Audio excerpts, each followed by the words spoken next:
Assalamu alaikum class. My name is Abdul Muiz and I am working on Fiverr and Upwork for the last 3 years. अब तक मैं Upwork के ऊपर top rated हूँ और मैं इन चीज़ों को पार्ट टाइम लेके चलता हूँ, ना कि फुल टाइम। वो मेरी अपनी, क्योंकि मसरूफियात कुछ और भी होती हैं, साथ साथ मैं जॉब भी करता हूँ ख्वाजा फरीद यूनिवर्सिटी के अंदर as a research associate, graphic designer and some other multiple designations that I have. Okay, so let's start about freelancing. सबसे पहले तो हम देखते हैं कि फ्रीलांसिंग के लिए जो है ना ज़रूरी क्या क्या चीज़ें होती हैं। मैं अपने ऐड में देख रहा था, वहाँ मेंशन हुआ था कि Abdul Muiz is a successful freelancer.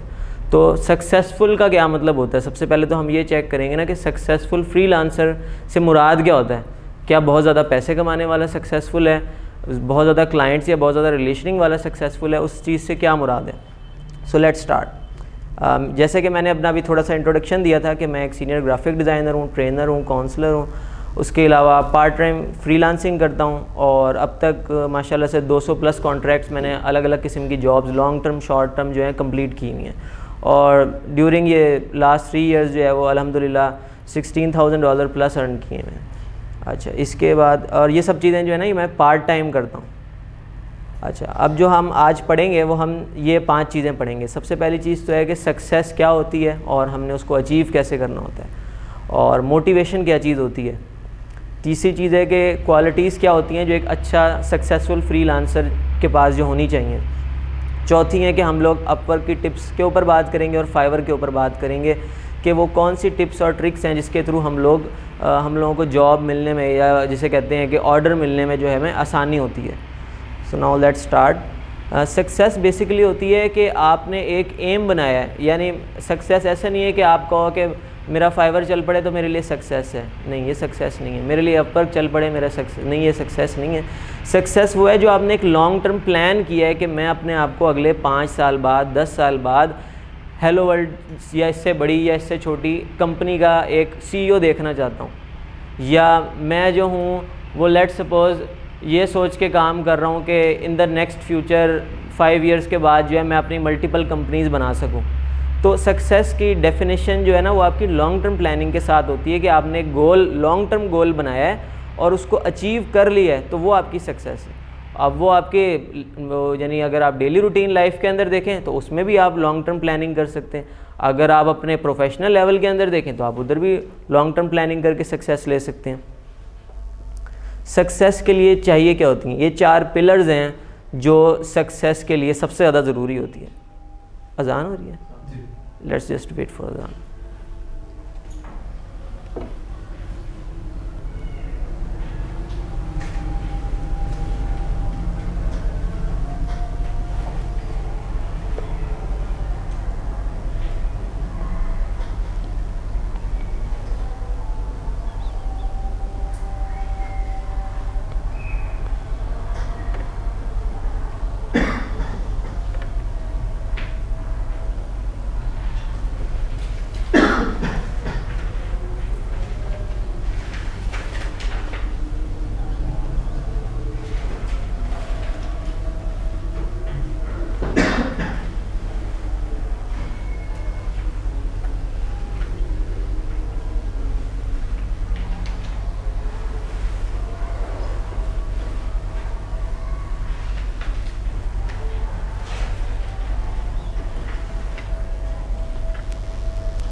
तो ये होते हैं पिलर्स सक्सेस के।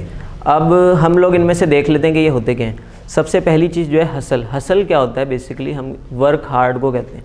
हम लोगों ने बहुत दफ़ा ये सुना होगा कि यार फ़लाना बंदा बड़ा टैलेंटेड था इसलिए वो आगे बढ़ गया, फ़लाना बंदा बड़ा टैलेंटेड था। हम किसी भी कामयाब इंसान के साथ ना एक टैलेंटेड का वर्ड लगा देते हैं कि जनाब हम क्यों नहीं कर सकते क्योंकि वो टैलेंटेड था। बेसिकली वो टैलेंटेड नहीं था, बेसिकली टैलेंटेड नहीं था, वो था उसके साथ जो उसका वर्क हार्ड साथ लगा हुआ था ना, जो उसने काम दिन रात मेहनत की थी। या आप किसी भी सक्सेसफुल बंदे को देखें तो ऐसे नहीं होता कि वो रातों रात सक्सेसफुल हो गया, उसके पीछे उसकी एक मेहनत होती है। आप देखें कि मोस्टली अगर आप इलॉन मस्क को देखें तो उसकी ट्वीट्स या उसके इंटरव्यू सुने, वो कहता है मैं, ऐसा नहीं है कि लोग मुझे कहते हैं 9 to 5 जॉब करने वाले लोग कहते हैं मैं लकी था इसलिए मैं अमीर हो गया। वो कहता है मैं दिन में 12 से 13 घंटे काम करता हूँ स्टिल। तो ये हसल होती है इंसान की जो उसको आगे बढ़ने के लिए पुश करती है। दूसरी चीज़ इसके अंदर क्या होती है, फोकस। फोकस ये होता है कि आप अपने जो भी आपका गोल है, चाहे वो लॉन्ग टर्म है चाहे वो शॉर्ट टर्म है, आपने अपने गोल के साथ फोकस रहना होता है। ऐसा नहीं है कि मैं कहूँ मेरा एक गोल बनाया हुआ है कि जनाब मैंने एक सॉफ्टवेयर हाउस खोलना है, मैं 6 महीने उसके ऊपर काम करता रहूँ, 6 महीने बाद मुझे याद आया कि नहीं यार ऐसा करता हूँ जो है ना मार्केटिंग एजेंसी के अंदर बड़े पैसे होते हैं, तो let's drop this idea and I will go to the marketing agency. फिर आप उस तरफ लग गए, कुछ अर्से बाद आपको किसी ने बताया कि नहीं मार्केटिंग में नहीं, जो एडवर्टाइजिंग एजेंसीज होती हैं ना वो बहुत पैसे, आप कहें यार ये प्लान भी फ्लॉप हो गया चलो। तो आपने फोकस होकर अपना काम करना है। पहले के 1-2 साल हर फील्ड के अंदर मुश्किल होते हैं। आपको बहुत सारे लोग ऐसे कहने वाले होंगे यार इसकी तो स्कोप ही नहीं है जो काम आप कर रहे हैं, फलाना कोई मिसाल है, कोई बंदा ग्राफिक डिज़ाइनिंग कर रहे हो, कहेंगे ये तो ख़त्म हो गई है, अब तो सब कुछ ऑनलाइन कैनवा पे बनना शुरू हो गया है। हो सकता है आपको वर्डप्रेस कर रहे होंगे, लोग कहेंगे लो जी ये तो अब ट्रेंड ही ख़त्म हो गया है, हर बंदा ही वर्डप्रेस डेवलपर। ऐसा नहीं है, किसी भी चीज़ की जो है ना वो डिमांड के ऊपर सप्लाई होती है। आप देखें अगर लोग इतने ज़्यादा वर्डप्रेस डेवलपर बन रहे हैं या ग्राफिक डिज़ाइनर बन रहे हैं तो डिमांड भी तो उस लिहाज से उसकी बढ़ रही है। अगर आप अपवर्क के ब्लॉग्स पढ़ें या आप वैसे गूगल के ऊपर ब्लॉग्स पढ़ें तो स्टिल जो है टॉप 10 जॉब्स के अंदर जो है वो डेवलपिंग भी आती है और ग्राफिक डिज़ाइनिंग भी आती है। और ये ऐसे है कि ये पिछले 10 साल से चल ही रही हैं और ये लगातार हर साल जो है ये अपनी जगह पे खड़ी हुई हैं। ऐसा नहीं है कि ड्रॉप हो गई हूँ कि जनाब इनका ट्रेंड ख़त्म हो गया या आइंदा आने वाले फ्यूचर में काम नहीं करेंगी, ये चीज़ें चलती रहती हैं। तो आपने फोकस होकर काम करना है इस चीज़ के ऊपर। तीसरी चीज़ है जो इसी से रिलेटेड है कि पेशेंस। आप जब भी कोई काम कर रहे होंगे अपने, चाहे वो फ्रीलांसिंग के अंदर हैं, चाहे वो जॉब के अंदर हैं या अपनी कोई भी फील्ड, चाहे वो स्टडी के अंदर हैं, बेसिकली जो है वो होता ही है कि आप जब पेशेंस होकर काम करते हैं ना तो आपको पता होता है कि मेरा ये वाला जो टास्क है ना ये बेशक देर लगा रहा है या मैं एक अपना लॉन्ग टर्म गोल जो है उसको अचीव करने में बेशक थोड़ा सा लेट हो रहा हूँ, लेकिन जिस पेस से मैं जा रहा हूँ मैं हो सकता है 5 साल में कवर ना कर सकूँ, मैं हो सकता है 6 साल में कर लूँ। हो सकता है मैं शुरू के स्टार्टिंग के 2 साल जो है वो बहुत ही स्लो प्रोग्रेस गई हो, अगले तीसरे साल जो है वो मेरी बहुत फास्ट प्रोग्रेस चली जाए और मैं अपनी डेडलाइंस को मीट करता जाऊँ जो मैंने खुद से एक्सपेक्टेशंस लगाई हुई हैं कि हाँ जी मैंने bye the end of 5 years मैंने ये वाला काम करना ही करना है। तीसरी चीज़ है सेक्रीफाइस एंड ग्रिंड। सेक्रीफाइस क्या होता है, जैसे मैंने आपको अभी इलॉन मस्क की एग्जांपल दी थी कि इलॉन मस्क ने जो है अपनी चीज़ें वो सेक्रीफाइस की थी। ऐसा नहीं था कि वो क्या कि मैंने शादियां भी सारी अटेंड करनी है, मैंने दोस्तों के साथ पार्टीज़ भी खूब करनी है, मैंने हुंजा और जनाब मरी के सारे ट्रिप यानी जो दोस्त जा रहा होगा मैंने वो भी करने, इन्जॉयमेंट करनी चाहिए। लेकिन जब आप किसी चीज़ के लिए एक फोकस्ड होकर काम कर रहे हैं ना कि हाँ मैंने ये चीज़ काम करनी है, तो फिर उसके अंदर ऐसे नहीं हो सकता कि आप कहें ठीक है ये काम मैंने जो है ना अगले 1 हफ्ते में ख़त्म करना था, ये मैंने टारगेट बनाया हुआ था जी, मैंने फ़लाना skill by the end of the week सीखना है, वीकेंड पे शादी आ गई, आप कहेंगे ओ यार कोई बात नहीं अगले हफ्ते सीख लूँगा। फिर काम इस तरह नहीं चलता। देखें सक्सेस का जो ताल्लुक है ना वो आपके सेक्रीफाइस और ग्रिंड्स के साथ तो रहेगा और ये रहता ही है। इसके अलावा भी बहुत सारे सक्सेस के पिलर्स होते हैं, लेकिन ये वो 4 पिलर्स हैं जो चाहे आप फ्रीलांसिंग करियर में देखें या चाहे आप अपनी डेली रूटीन लाइफ में देखें, ये चीज़ें आपको चाहिए ही चाहिए होती हैं। मोटिवेशन क्या होती है बेसिकली, अब हम मोटिवेशन के ऊपर आ जाते हैं। मोटिवेशन एक वो वाहिद चीज़ है जो सक्सेस को अचीव करने में सबसे बड़ा रोल प्ले करती है। आपने सक्सेस के लिए आपने कहा जी मैंने सक्सेसफुल बनना है, लेकिन आपका पीछे गोल क्या है? सक्सेसफुल आपको आप हो सकता है कोई बंदा कहे मुझे पैसे कमाने हैं, लेकिन उसके पीछे कोई मोटिवेशन तो होगी ना, पैसे कमा के आपने करना क्या है? हो सकता है आप कहें कि जनाब मैं अपने घर वालों को एक नया घर बनाना चाहता हूँ, हो सकता है आप में से कोई कहेगा जी मैं अपनी फैमिली को इस्टेब्लिश करना चाहता हूँ, कोई कहेगा मैं अपने छोटे बहन भाइयों को या बच्चों को अच्छी तालीम देना चाहता हूँ। उस मोटिव को जिसको आपने अचीव करना है वो आपकी मोटिवेशन का बाइस बनती है। अब मोटिवेशन के अंदर क्या 3 चीज़ें ज़रूरी होती हैं जो आपको काम करने में लगे रहने देती हैं? वो चीज़ होती है सबसे पहले अटेंशन, कि आप जो काम कर रहे हैं उसमें आप अटेंटिव कितने, क्या आपका गोल जो है उसको आपने अटेंटिव होके यानी उसको सीरियस ले भी रहे हैं। जैसे मैंने पुरानी बात के साथ लिंक करूँगा कि आपने अपने गोल्स बनाए हुए हैं कि वीकेंड तक मैंने ये स्किल सीखना है, ये स्किल सीखना है, लेकिन आप उसके लिए मोटिवेटेड ही नहीं है। आप कहें कि यार मैं स्किप कर देता हूँ, कोई नहीं, टाइम पड़ा है, अगले हफ्ते कर लेंगे, अगले हफ्ते कर लेंगे, तो वो आप अपने गोल को या अपने सक्सेस के जो लॉन्ग टर्म प्लानिंग है उसको आप अटेंशन नहीं दे रहे। दूसरी चीज़ आती है गोल कमिटमेंट, कि आपने अपने जो गोल्स बनाए हुए हैं उनके साथ आप कमिटेड कितने ज़्यादा हैं, क्या आप उनको टाइम पे पूरा कर रहे हैं या नहीं कर रहे। तीसरी चीज़ आती है एक्नॉलेजमेंट, जो मोटिवेशन का सबसे बड़ा पार्ट होता है। आप एक बंदा एक काम को करता रहे और हर बंदा उसमें कीड़े निकालता रहे ना, आप डीमोटिवेटेड हो जाते हैं। आप मिसाल है, आप किसी भी फील्ड में हो, चाहे आप फ्रीलांसिंग कर रहे हो, चाहे आप जो है वो जॉब कर रहे हो, चाहे आप स्टडी कर रहे हो, जब आपको एक्नॉलेजमेंट का पार्ट नहीं मिलता ना, आप ऑटोमेटिकली डीमोटिवेटेड हो जाते हैं। इसीलिए आप देखें कि बहुत सारे लोग जो हैं वो जिसे कहते हैं ना मेंटोरशिप में क्यों चले जाते हैं। मेंटोरशिप होती है कि आपने अपने से सीनियर कोई बंदा ऐसा ढूंढा जिसको आप ये कंसीडर करते हैं कि मैं इसकी ज़ेरे साया जो हूँ काम कर सकता हूँ, और जिससे मुझे एक्नॉलेजमेंट भी मिलेगी इनकी कि मैं सही काम कर रहा हूँ कि नहीं कर रहा, रियल एक्नॉलेजमेंट जिसे कहते हैं। ऐसा नहीं है कि कोई ऑफ द फील्ड बंदा आके कह के आप काम नहीं सही करते।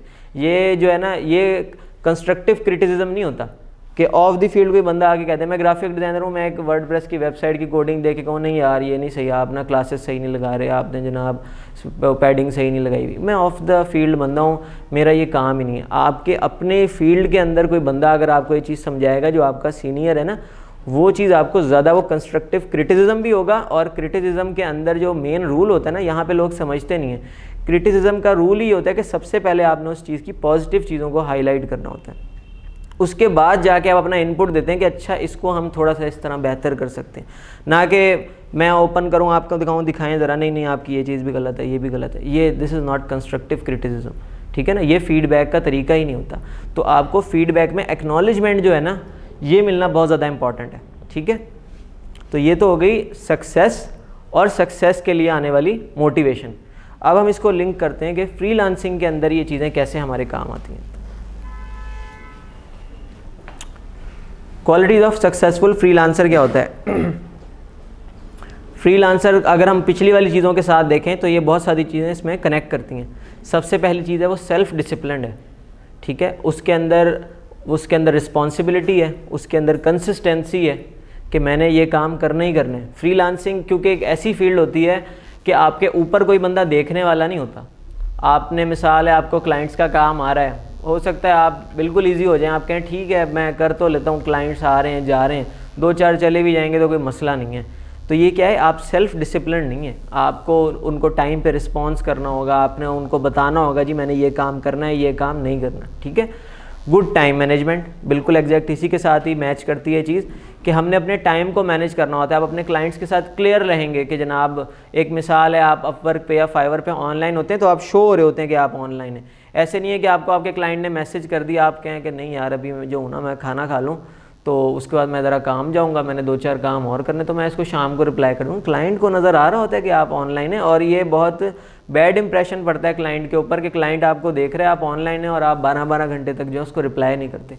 आप उसको बता दें मैसेज करके कि जनाब मैं जो हूँ ना थोड़ा सा बिज़ी हूँ। बिज़ी का लफ्ज़ कोई मुश्किल नहीं है और ना ही ये बुरा काउंट होता है। आप अपने क्लाइंट को कहते हैं जी मैं बिज़ी हूँ, मैं आपको ना शाम को जो आपने डिटेल्स भेजी हैं या रिक्वायरमेंट्स भेजी हैं काम की वो मैं करके तो आपको जो है ना शाम तक रिप्लाई कर दूँगा। You will okay with that. Good networking skills. Good networking skills क्या होता है कि आपकी नेटवर्किंग कितनी ज़्यादा है। नेटवर्किंग से क्या मुराद है, आपके जितने मिलने वाले और आपके प्रोफेशनल करियर के अंदर या आपकी पर्सनल लाइफ के अंदर जितने भी लोग जो हैं ये आपका एसेट है, ये आपके बेसिकली क्लाइंट्स हैं या एटलीस्ट जो है ये आपके रेफरेंस बन जाते हैं। आपने सुना होगा कि बहुत ज़्यादा जॉब्स जो हैं वो रेफरेंस बेस्ड हो जाती हैं। रेफरेंस बेस्ड, आप कहते हैं जी मैंने CV अप्लाई की थी लेकिन वो ना उनका कोई रेफरेंस वाला बंदा आ गया। क्या वो रेफरेंस वाला बंदा काम वाला नहीं था? नहीं, काम तो उसको भी आता होगा। ऐसी बात तो नहीं कि कोई कंपनी उसको हायर कर ले, अपने लिए मैं एक बंदा हायर करूं जिसको काम ही ना आता हो, मैं अपने किसी दोस्त के भांजे को मिसाल है हायर कर लूँ, उसको काम ना आता हो, फ़ायदा तो नहीं ना। रेफरेंस बेस्ड क्या होती हैं चीज़ें, ये आपकी नेटवर्किंग की स्किल्स होती हैं बेसिकली। आपके मेंटोर्स, आपके क्लास फेलोज़, आपके बैचमेट्स जो यहाँ पे हैं, इनकी नेटवर्किंग जो है ना वो आपको आगे जाके बहुत हेल्प आउट करती है। आप हो सकता है इन द नियर फ्यूचर आप जब अपनी कंपनी खोलें, आज से कोई 2 साल बाद, 1 साल बाद, आपको बंदे चाहिए होंगे, आप अपने फ्रेंड सर्कल के अंदर एक मैसेज रोटेट कर देंगे, जी मुझे ग्राफिक डिज़ाइनर चाहिए, मुझे जनाब कोऑर्डिनेटर का एक डेवलपर चाहिए और एक एसईओ का बंदा चाहिए। होता क्या है कि नेटवर्किंग से ये होता है कि आपको जो है ना सही स्किल सेट वाला जो बंदा होता है वो आपको यानी जिसे कहते हैं कि आपको क्या लफ्ज़ इस्तेमाल करें हम, एतबार वाला एक बंदा, क्योंकि आपके उसके पीछे एक ना ओन कर रहा होता है आपका कोई जानने वाला, या आपका जिससे आपका नेटवर्क होता है वो ओन कर रहा होता है कि जनाब ये लड़के से आप काम ले लें, ये अच्छा काम करता है। तो basically he owns that person. तो आप जो है ना उस बंदे को नहीं हायर कर रहे होते, आप बेसिकली उस अपने नेटवर्क वाले बंदे को की जो है ना गारंटी के ऊपर बंदा ले रहे होते हैं कि इस बंदे को काम आता है। ठीक है, तो नेटवर्किंग जो है अभी आपकी कहाँ से होती है? सबसे पहले तो आप लोगों ने, आप में से किस किस का लिंक्डइन का अकाउंट है? ठीक है, लिंक्डइन का अकाउंट जो है ना ये आपके प्रोफेशनल करियर के अंदर बहुत हेल्प आउट करता है। कोशिश किया करें कि एक दूसरे को अपनी स्किल्स के ना एक सेक्शन होता है उसका एंडोर्समेंट का, उसके नीचे जाके एक दूसरे को एंडोर्स किया करें कि जनाब फ़लाने के पास ये टेक्निकल स्किल है, मैं इसको एंडोर्स करता हूँ, और नीचे लिख दिया कि जनाब कि ये मेरे साथ एक प्रोजेक्ट में वर्क कर रहा था और जनाब इसका जो वे ऑफ थिंकिंग है और जनाब जो वे ऑफ वर्किंग है वो एक्सेप्शनल है, बहुत ही कमाल है। इससे क्या होता है कि जब कोई बंदा आपको प्रोफेशनल नेटवर्क में हायर करने लगता है ना, वो आपकी प्रोफाइल चेक करता है। It's a live CV basically ना, ऐसा नहीं है कि आपको सीवी बाद में देखनी पड़ती है। आप किसी का लिंक्डइन खोल लें तो वो करंट लोकेशन में सारी चीज़ें आ रही होती हैं कि जनाब इसने पहले क्या किया था, अब क्या कर रहा है, किस कंपनी में काम कर रहा है, इसके कनेक्शंस क्या हैं, इसके पास स्किल सेट क्या है। आपके लिंक्डइन के ऊपर आपकी टोटल एक लाइव सीवी बन रही होती है, जो जो काम आप करते जाते हैं, जो जो कंपनी आप ज्वाइन करते जाते हैं वो सारी उसके अंदर ऐड होती जाती हैं। तो बेसिकली जब आप एंडोर्समेंट करते हैं तो पता लगता है कि ये चीज़ें फेक नहीं है, रियल लाइफ जो है ना उसके पास एक्सपीरियंसेस हैं, इसके कोलीग्स जो हैं या इसके फेलोज़ हैं वो इस चीज़ को एंडोर्स करते हैं। ये सेम एंडोर्स वाला चक्कर क्या होता है, ये आपकी गुड नेटवर्किंग स्किल्स का हिस्सा है। इसी तरह आप देखें, अगर अब तो अपवर्क ने भी एक नया बीटा वर्जन के अंदर निकाल दिया कि आप नेटवर्क बनाना शुरू कर दिया अपवर्क के अंदर। अभी आम लोगों तक ये चीज़ें नहीं पहुंची, जो यानी पुराने लोग हैं उनके पास ये बीटा वर्जन के अंदर आ गया कि आपके जो करीबी लोग हैं, मिसाल है मैं टॉप रेटेड हूँ, मेरे कोई और 2-3 दोस्त हैं टॉप रेटेड हैं, कुछ टॉप रेटेड प्लस हैं, वो कहते हैं जी आप अपने आप को फ्रेंड रिक्वेस्ट भेज के एक नेटवर्क बना लें ताकि आपके पास काम आता है तो आप रेफ़र कर दिया करें एक दूसरे को। अपवर्क भी इस चीज़ को फॉलो करना शुरू हो गया है कि नेटवर्किंग के थ्रू जो है वो काम ज़्यादा अच्छा होता है। तीसरी चीज़ स्टिल वही मोटिवेशन वाली, कि एक क्वालिटी क्या होती है फ्रीलांसर के अंदर कि वो मोटिवेटेड होता है। ऐसे नहीं है कि आपने नई फाइवर शुरू की है, आपका एक्सपेक्टेशन हो कि जनाब मुझे दूसरे दिन ही ऑर्डर मिल जाएगा। हो सकता है आपके साथ वाले दोस्त को दूसरे दिन ही ऑर्डर मिल जाए, बट इसका ये मतलब नहीं है कि आप डीमोटिवेटेड हो जाएं कि शायद मेरी गिग्स में प्रॉब्लम है, मेरी उसके अंदर ये प्रॉब्लम है। आप ज़्यादा ज़्यादा ऑनलाइन रहें, आप जो है देखें कि आपके दोस्त किस तरह से चीज़ों को पिकअप कर रहे हैं, किस तरह से उनकी गिग्स बनी हुई हैं, टॉप रेटेड या जो पहले पेज के ऊपर रैंक्ड गिग्स हैं उनके बनने का तरीका क्या है, उनके अंदर कीवर्ड्स क्या उनकी टाइटल से मैच हो रहे हैं। ये वो चीज़ें हैं जो आप लोगों को आगे जाके बहुत हेल्प आउट करेंगी आपकी गिग के अंदर। आपके गिग तो खैर अब उसमें अपवर्क में भी आ गई है। और पांचवी चीज़ है हमारी प्रोफेशनलिज्म। प्रोफेशनलिज्म तो जब आप ये सारे काम कर लेंगे तो ऑटोमेटिकली इंसान प्रोफेशनल हो ही जाता है। प्रोफेशनलिज्म की एक एग्जांपल ये भी है कि जब आप वे ऑफ कम्युनिकेशन जो होता है ना आपका, वो प्रोफेशनल होना चाहिए। अगर आप मिसाल है सॉरी की जगह थोड़ा सा इस्तेमाल किया करें माई अपॉलॉजीज़, सॉरी फॉर लेट की जगह यूज़ किया करें थैंक्स फॉर वेटिंग। तो ये कुछ जुमले होते हैं जिससे पता लगता है कि आप प्रोफेशनल हैं, आप जो है ना क्लाइंट से बिल्कुल बिछ नहीं गए क्लाइंट के सामने। लेकिन दूसरी तरफ ये है कि क्लाइंट को सर कहना या फिर थैंक यू कहना ये भी अच्छी चीज़ है, यानी अगर आप किसी को रिस्पेक्ट दे रहे हैं तो इसमें कोई हर्ज नहीं होता। ये आपका प्रोफेशनल वे ऑफ कम्युनिकेशन होता है। अच्छा जी, अब जैसे फाइंड योर क्लाइंट्स, अपने क्लाइंट्स को ढूंढना कैसे हमने, आपने देखा होगा गिग का कॉन्सेप्ट क्यों निकला है फाइवर के अंदर। बेसिकली होता क्या है कि मैं क्लाइंट हूँ, मेरे पास इतने सारे लोग हैं और सब ने कहा जी मैं ग्राफिक डिज़ाइनर हूँ, अब मुझे बनवाना है लोगो, मेरे साथ एक और क्लाइंट है उसने बनवाना है बैनर, एक और साथ क्लाइंट है उसने बनाना है वेबसाइट। आपने कोई डिस्क्रिप्शन नहीं दी हुई, आप सारों ने अपनी अपनी आईडीज़ पे लिखा हुआ है जी मैं ग्राफिक डिज़ाइनर हूँ, मैं सब कुछ बना लेता हूँ, लेकिन मुझे तो सबसे अच्छी चीज़ चाहिए ना। मैं कैसे चूज़ करूँगा कि इन लोगों में से मैं कौन सा बंदा हायर करूँ।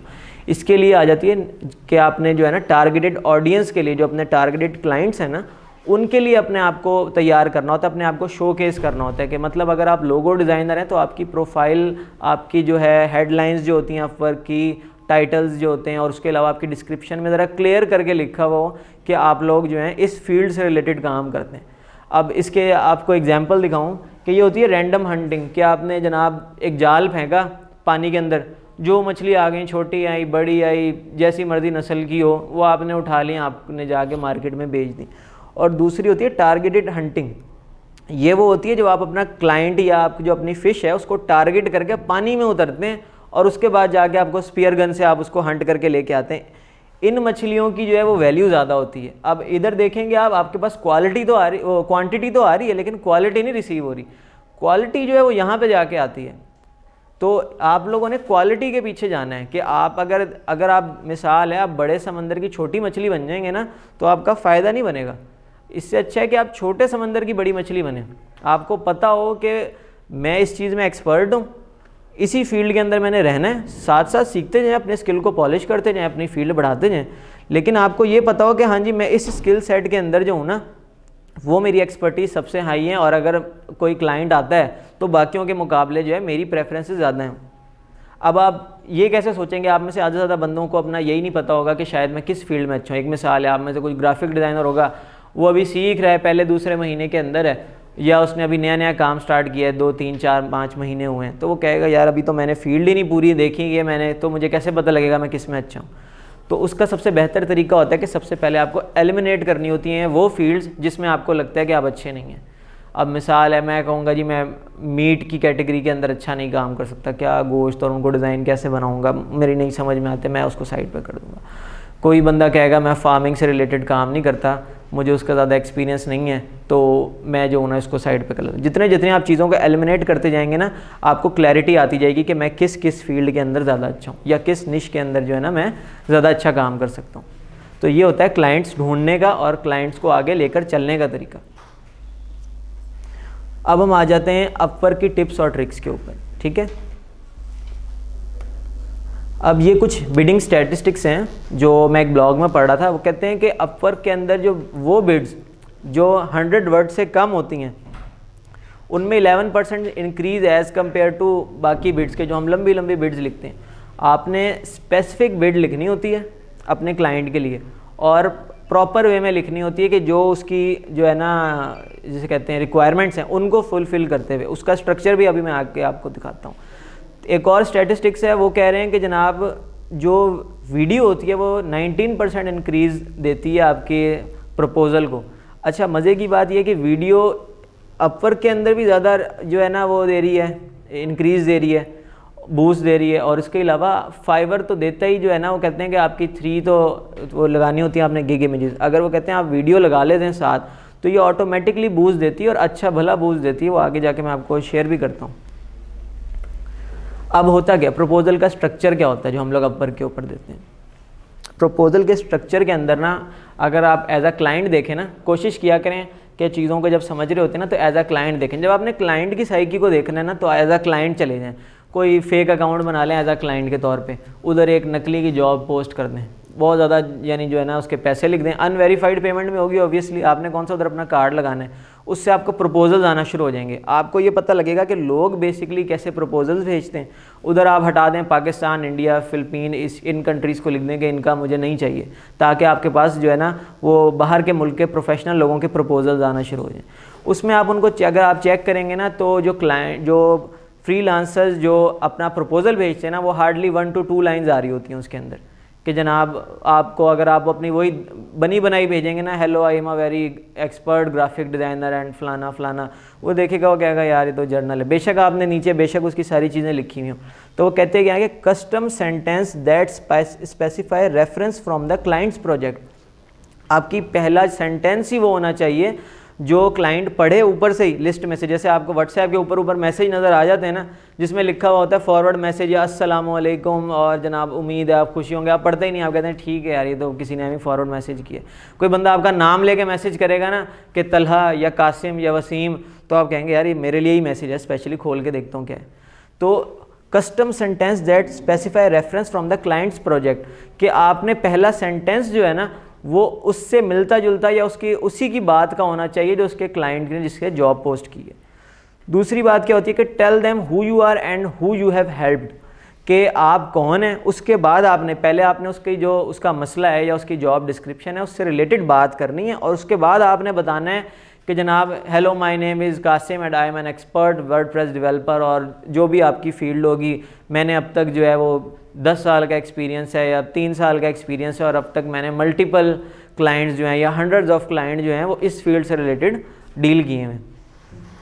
अच्छा, उसके बाद क्या है कि उसके बाद आपने तीसरी जो आपका मेन पॉइंट है वो आपने ये है कि उसकी जो नीड्स हैं, अक्सर आप देखेंगे अगर आप जॉब्स देखें ना अपवर्क के ऊपर, उस पर लिखा होता है I need a graphic designer plus logo designer, या फिर जो है who have experience in Google ads and FB ads और फलाना फलाना 2-4 एड्स के उसने जिक्र किया होगा। तो आपको पता है कि उसको एड्स के लिए स्पेशल बंदा चाहिए, ऐसा नहीं है। चाहिए तो ग्राफिक डिज़ाइनर, हो सकता है आप में से बहुत सारे ग्राफिक डिज़ाइनर होंगे जो सोशल मीडिया पोस्ट अच्छी बनाते हो सकता है बहुत ज़्यादा UI UX के भी काम करते होंगे, लेकिन आपको ये पता है कि जो क्लाइंट जो है वो बंदा मांग रहा है उसको स्पेशली जो है ना वो एड्स के लिए बंदा चाहिए। आपने अपना जो पोर्टफोलियो बनाया हुआ होगा उसमें आप कैटेगरी वाइज उसको डिवाइड कर दें कि ये एड्स का मेरा पोर्टफोलियो है, ये जो है वो सोशल मीडिया लिंक्डइन ट्विटर की पोस्ट का ये पोर्टफोलियो है, ये मेरा UI UX का पोर्टफोलियो। इन केस आप उस तरफ जाते हैं तो आपने उसकी पेन पॉइंट्स को बेसिकली कैच करना होता है कि जनाब मैंने देखा कि आपको जो है ना वो उसकी ज़रूरत है क्या कहते हैं गूगल एड्स वाले बंदे की या फेसबुक एड्स वाले बंदे डिज़ाइन करने की, तो मैं लास्ट 10 मंथ से जो है ना वो मैं एक सक्सेसफुल जो है वो एड्स कैंपेन्स को डिज़ाइन कर रहा हूँ, और अगर पॉसिबल हो कभी काम किया है तो एक आधे की स्टैट भी लगा दी। अपने क्लाइंट से मांग लिया करें, सोशल मीडिया के स्टैट्स होते हैं कुछ भी होते हैं ना, अपने क्लाइंट से कहा करें कि काइंडली आप जो है ना मुझे स्टैट दें कि मैंने जो ये पोस्ट बनाई है या फलाना स्पॉन्सर्ड ऐड है इसकी क्या स्टैटिस्टिक्स गई हैं, क्लिक रेट कितना है, सारी चीज़ें क्या है। उससे क्या है आपको खुद पता लगता है कि मैं इस तरह की डिज़ाइनिंग इस तरह के क्लाइंट के लिए करता हूँ ना, तो उसका ज़्यादा बूस्ट जाता है। ठीक है, इसी तरह वेबसाइट वाले होते हैं वो मेरे ख्याल से आप लोगों का क्लिक रेट होता है कुछ इस तरह का होता है, CTR होता है।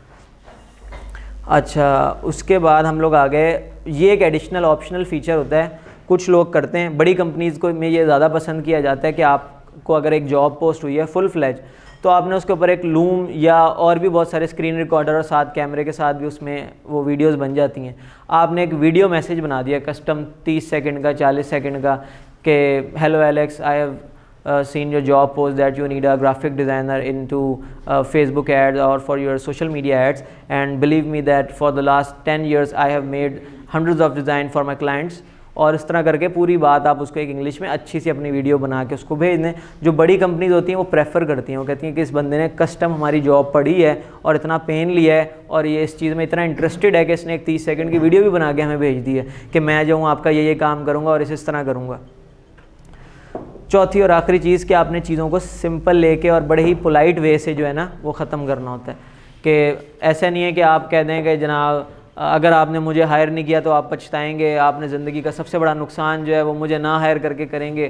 तो ये बहुत ही जो है ना ये पोलाइट वे नहीं होता आपका क्लाइंट के साथ काम का, प्रोफेशनल वे भी नहीं होता। खैर, तो आपने बहुत ही पोलाइट रह के हर चीज़ थैंक यू फॉर रीडिंग और जनाब इस तरह का एंड में एक नोट लिख के that I am eagerly waiting for your reply और let's discuss this further in the chat और let's discuss this in a call, इस तरह की कोई भी बात लिख दें जिससे वो इंटरेस्ट पैदा हो जाए। और एक और पॉइंट है वो ये कि आपने उसी की जॉब पोस्ट से रिलेटेड एक क्वेश्चन करना होता है अपने प्रपोजल के अंदर, ताकि वो इंटरेक्ट हो, वो उसके अंदर ये फील आए कि हाँ यार इसको मैं जवाब देता हूँ इस वाली बात का। ये मेरे से यानी मिसाल है कि उसने कहा जी मैंने एक वेबसाइट बनवानी और जनाब वेबसाइट जो है ना वो बच्चों के लिए है, इस तरह की कोई भी बात कर दी।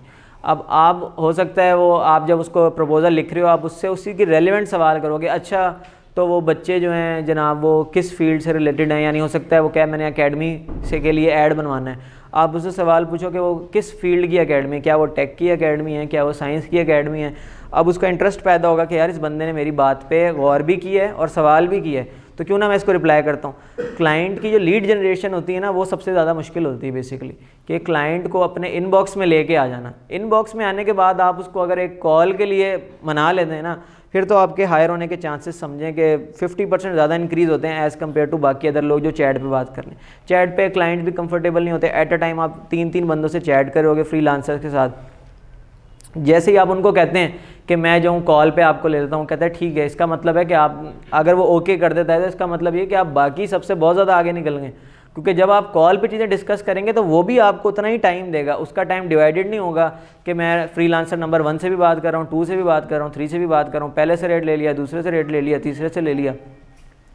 जब आप कॉल पे आ जाते हैं तो फिर आप 1 to 1 हो जाते हैं उसके साथ डायरेक्ट, ठीक है ना। उसमें आप चीज़ों को ज़्यादा बेटर वे से डिस्कस भी कर लेते हैं और उसको मुतमईन भी कर सकते हैं कि जनाब मेरा रेट जो है बाकियों से ज़्यादा इस वजह से, क्योंकि मैं क्वालिटी के ऊपर ज़्यादा फोकस करता हूँ, और क्योंकि देखें आपने फ़लानी बात की थी, इसके बरक्स जो है मेरा काम ये है, तो आप उसको ज़्यादा तरीके से घेर सकते हैं, ठीक है। ये एक प्रपोज़ल है, देखें सैम्पल का ना, ये भी मैं एक ब्लॉग पढ़ रहा था, उसके अंदर से आया था। वो कहते हैं हाय और फर्स्ट नेम। अब वो कहते हैं फ़र्स्ट नेम कैसे पता है, जॉब पे तो लिखा ही नहीं होता अपवर्क के अंदर कि जनाब उसकी फ़र्स्ट नेम तो लिखा ही नहीं होता कहीं भी। आप देखें जब कोई भी क्लाइंट की आप जॉब पोस्ट देखेंगे, उसके नीचे चले जाएं, सबसे नीचे क्लाइंट की हिस्ट्री आ रही होती है। हिस्ट्री में देखें लोगों ने उसको रिव्यू दिए हुए होते हैं वहाँ, और वहाँ पर बहुत ज़्यादा मैंशन किया हुआ होता है कि जनाब Smith is a very good client, and उसके अलावा जनाब 10 बातें उन्होंने और लिखी होती हैं कि वेरी पोलाइट है और उसका कम्युनिकेशन का वे बहुत अच्छा है। पहले में नहीं लिखा होगा, कुछ लोग डायरेक्ट लिख देते हैं client is very good in communication, कुछ लोग जो हैं वो ही इज़ वेरी करके लिख देते हैं। लेकिन आप जब 5, 10, 15 ऐसे जाएंगे ना नीचे उसके रिव्यूज़ में, कहीं ना कहीं आपको नाम मिल जाएगा। आप उसका वही नाम उठाएं, यहाँ पर लिखें high Smith interesting job post. ये तो खैर एक सैम्पल है जस्ट ताकि आप लोगों को आइडिया हो जाए कि पहली लाइन जो है ना वो आपने उसी से रिलेटेड बात करनी है जो उसने जॉब पोस्ट की है। ये दूसरा सेक्शन है जो हमने स्ट्रक्चर के ऊपर बात की थी कि आपने उसको इंट्रोड्यूस कराना है कि आप कौन है बेसिकली और आप क्या काम करते हैं। तीसरा इन्होंने, क्योंकि एडिशनल काम मैंने आपको बताया था कि अगर वीडियो लगा सकते हैं तो ठीक है, उसने वीडियो लगाई हुई है। चौथा उसने उससे क्वेश्चन पूछा हुआ है कि do you need an entrepreneurial minded marketing leader, और उसके बाद चौथा उसने बड़ी एक एंड नोट ख़त्म किया कि let's schedule a quick discovery call, please provide 2 times this week that work for you Mike, नीचे अपना नाम लिख के, ठीक है। और उसने नीचे एक और चीज़ मेंशन कर दिया, be sure to check out my profile, 1 of my 5-star review is from फलाना where I completed job very similar to yours. तो वो उस पर जाके चेक भी कर लेगा, वो बंदे ने तारीफ शरीफ लिखी होती है तो वो कह देगा हाँ यार ये बड़ा अच्छा काम करता है। अच्छा जी, अब वो कहते हैं कि अपना GSS हाई रखें। GSS क्या होता है, job success rate. Basically job success rate आपका हाई रहने का फ़ायदा क्या होता है। अब वो कह रहे हैं कि एक मैं ब्लॉग पढ़ रहा था, वो कहते हैं कि हमने 10 प्रोफाइल्स के ऊपर जो है ना वो रिसर्च की एज अ क्लाइंट, तो टॉप रेटेड उनमें 2 दफ़ा आए, राइजिंग टैलेंट 2 दफ़ा आए, और वो लोग जिनका 90% से ज़्यादा जॉब सक्सेस रेट था वो 7% आए। वो टॉप रेटेड हो ना हो, वो राइजिंग टैलेंट हो ना हो, अगर उनका जॉब सक्सेस रेट 90% से ज़्यादा है तो वो ऑटोमेटिकली बाकी लोगों की निस्बत ज़्यादा शो होंगे क्लाइंट्स को। तो आपको इस चीज़ पे सबसे ज़्यादा फोकस करना है कि जॉब सक्सेस स्कोर जो होता है वो आपका 90% से ज़्यादा रहे। मैंने अपने बहुत सारे क्लाइंट जो हैं उनको सिर्फ इसलिए रिफ़ंड कर दिया या उनसे पेमेंट नहीं लेता था कि क्योंकि उनके काम में लेट हो जाता था या उनके काम में थोड़ा बहुत ऊंच नीच हो गई, तो मुझे शक होता था कि ये मुझे रिव्यू बुरा देने लगे हैं, तो मैं उनको कहता था मैं इस चीज़ के पैसे ही नहीं ले रहा। ऑब्वियसली मुझे कोई 10, 20, $100 का नुकसान मौके पे तो लग रहा होता है कि यार मैंने इतना काम किया, 1 हफ्ते इनका काम किया, मेहनत की, लेकिन अगर आप उनको लॉन्ग टाइम गोल के लिए लेखेंगे ना तो उसकी कोई हैसियत नहीं होती। क्योंकि वो जो है, अगर मिसाल है आपने $100 कमा लिए और उसके बदले में वो आपको 2 स्टार्स दे के चला जाए, तो आपने जो इतनी मेहनत करके अपनी एक प्रोफाइल बनाई है वो तो उसका तो बेड़ा गर्क हो गया। तो इस चीज़ को आपने याद रखना है कि आपका जॉब सक्सेस रेट जो है वो 90% से ज़्यादा हो, ठीक है। ओके, ये मेरा प्रोफाइल है और अब तक जो है वो 14,000 से ऊपर चले गए, क्योंकि अपवर्क के अंदर वो 10 के बाद ही चेंज होता है नंबर, तो इस टाइम करंटली वो 10K प्लस शो हो रहे हैं। अब तक मैंने इतने घंटे काम किया हुआ है, मेरी हेडिंग के अंदर मैंने स्पेसिफाई किया हुआ है कि मैं किस चीज़ के लिए काम करूंगा जी, ग्राफिक डिज़ाइनर और social media and branding expert हूँ मैं। तो मुझे पता है कि मेरे क्लाइंट्स ने इसी काम के लिए मुझे रब्ता करना है, वो मुझे आके ये नहीं कहेंगे आप UI UX डिज़ाइन कर लेते हैं। मेरी उसके अंदर क्लियरली लिखा हुआ है कि मैं क्या काम करता हूँ और मेरी एक्सपर्टीज़ किस चीज़ के अंदर है, ठीक है। और ये 2% भी मुझे कल पता लगा है कि मेरे गिरे हैं, वो भी इसी वजह से कि उस क्लाइंट का मैंने डेडलाइन में जो था ना काम थोड़ा सा लेट करके दिया, और उसने रिव्यू भी बड़ा अजीब सा दिया। उसने कहा कि काम बहुत अच्छा करता है अगर रिस्पांस टाइम पे कर दे तो और उसके वही वाला बिल्कुल, मैं बड़ा हैरान हुआ। मैंने कहा तारीफ भी कर दी है और साथ रिव्यू भी बुरा दे गया कि काम बहुत अच्छा करता है अगर टाइम पे रिस्पॉन्स करे तो।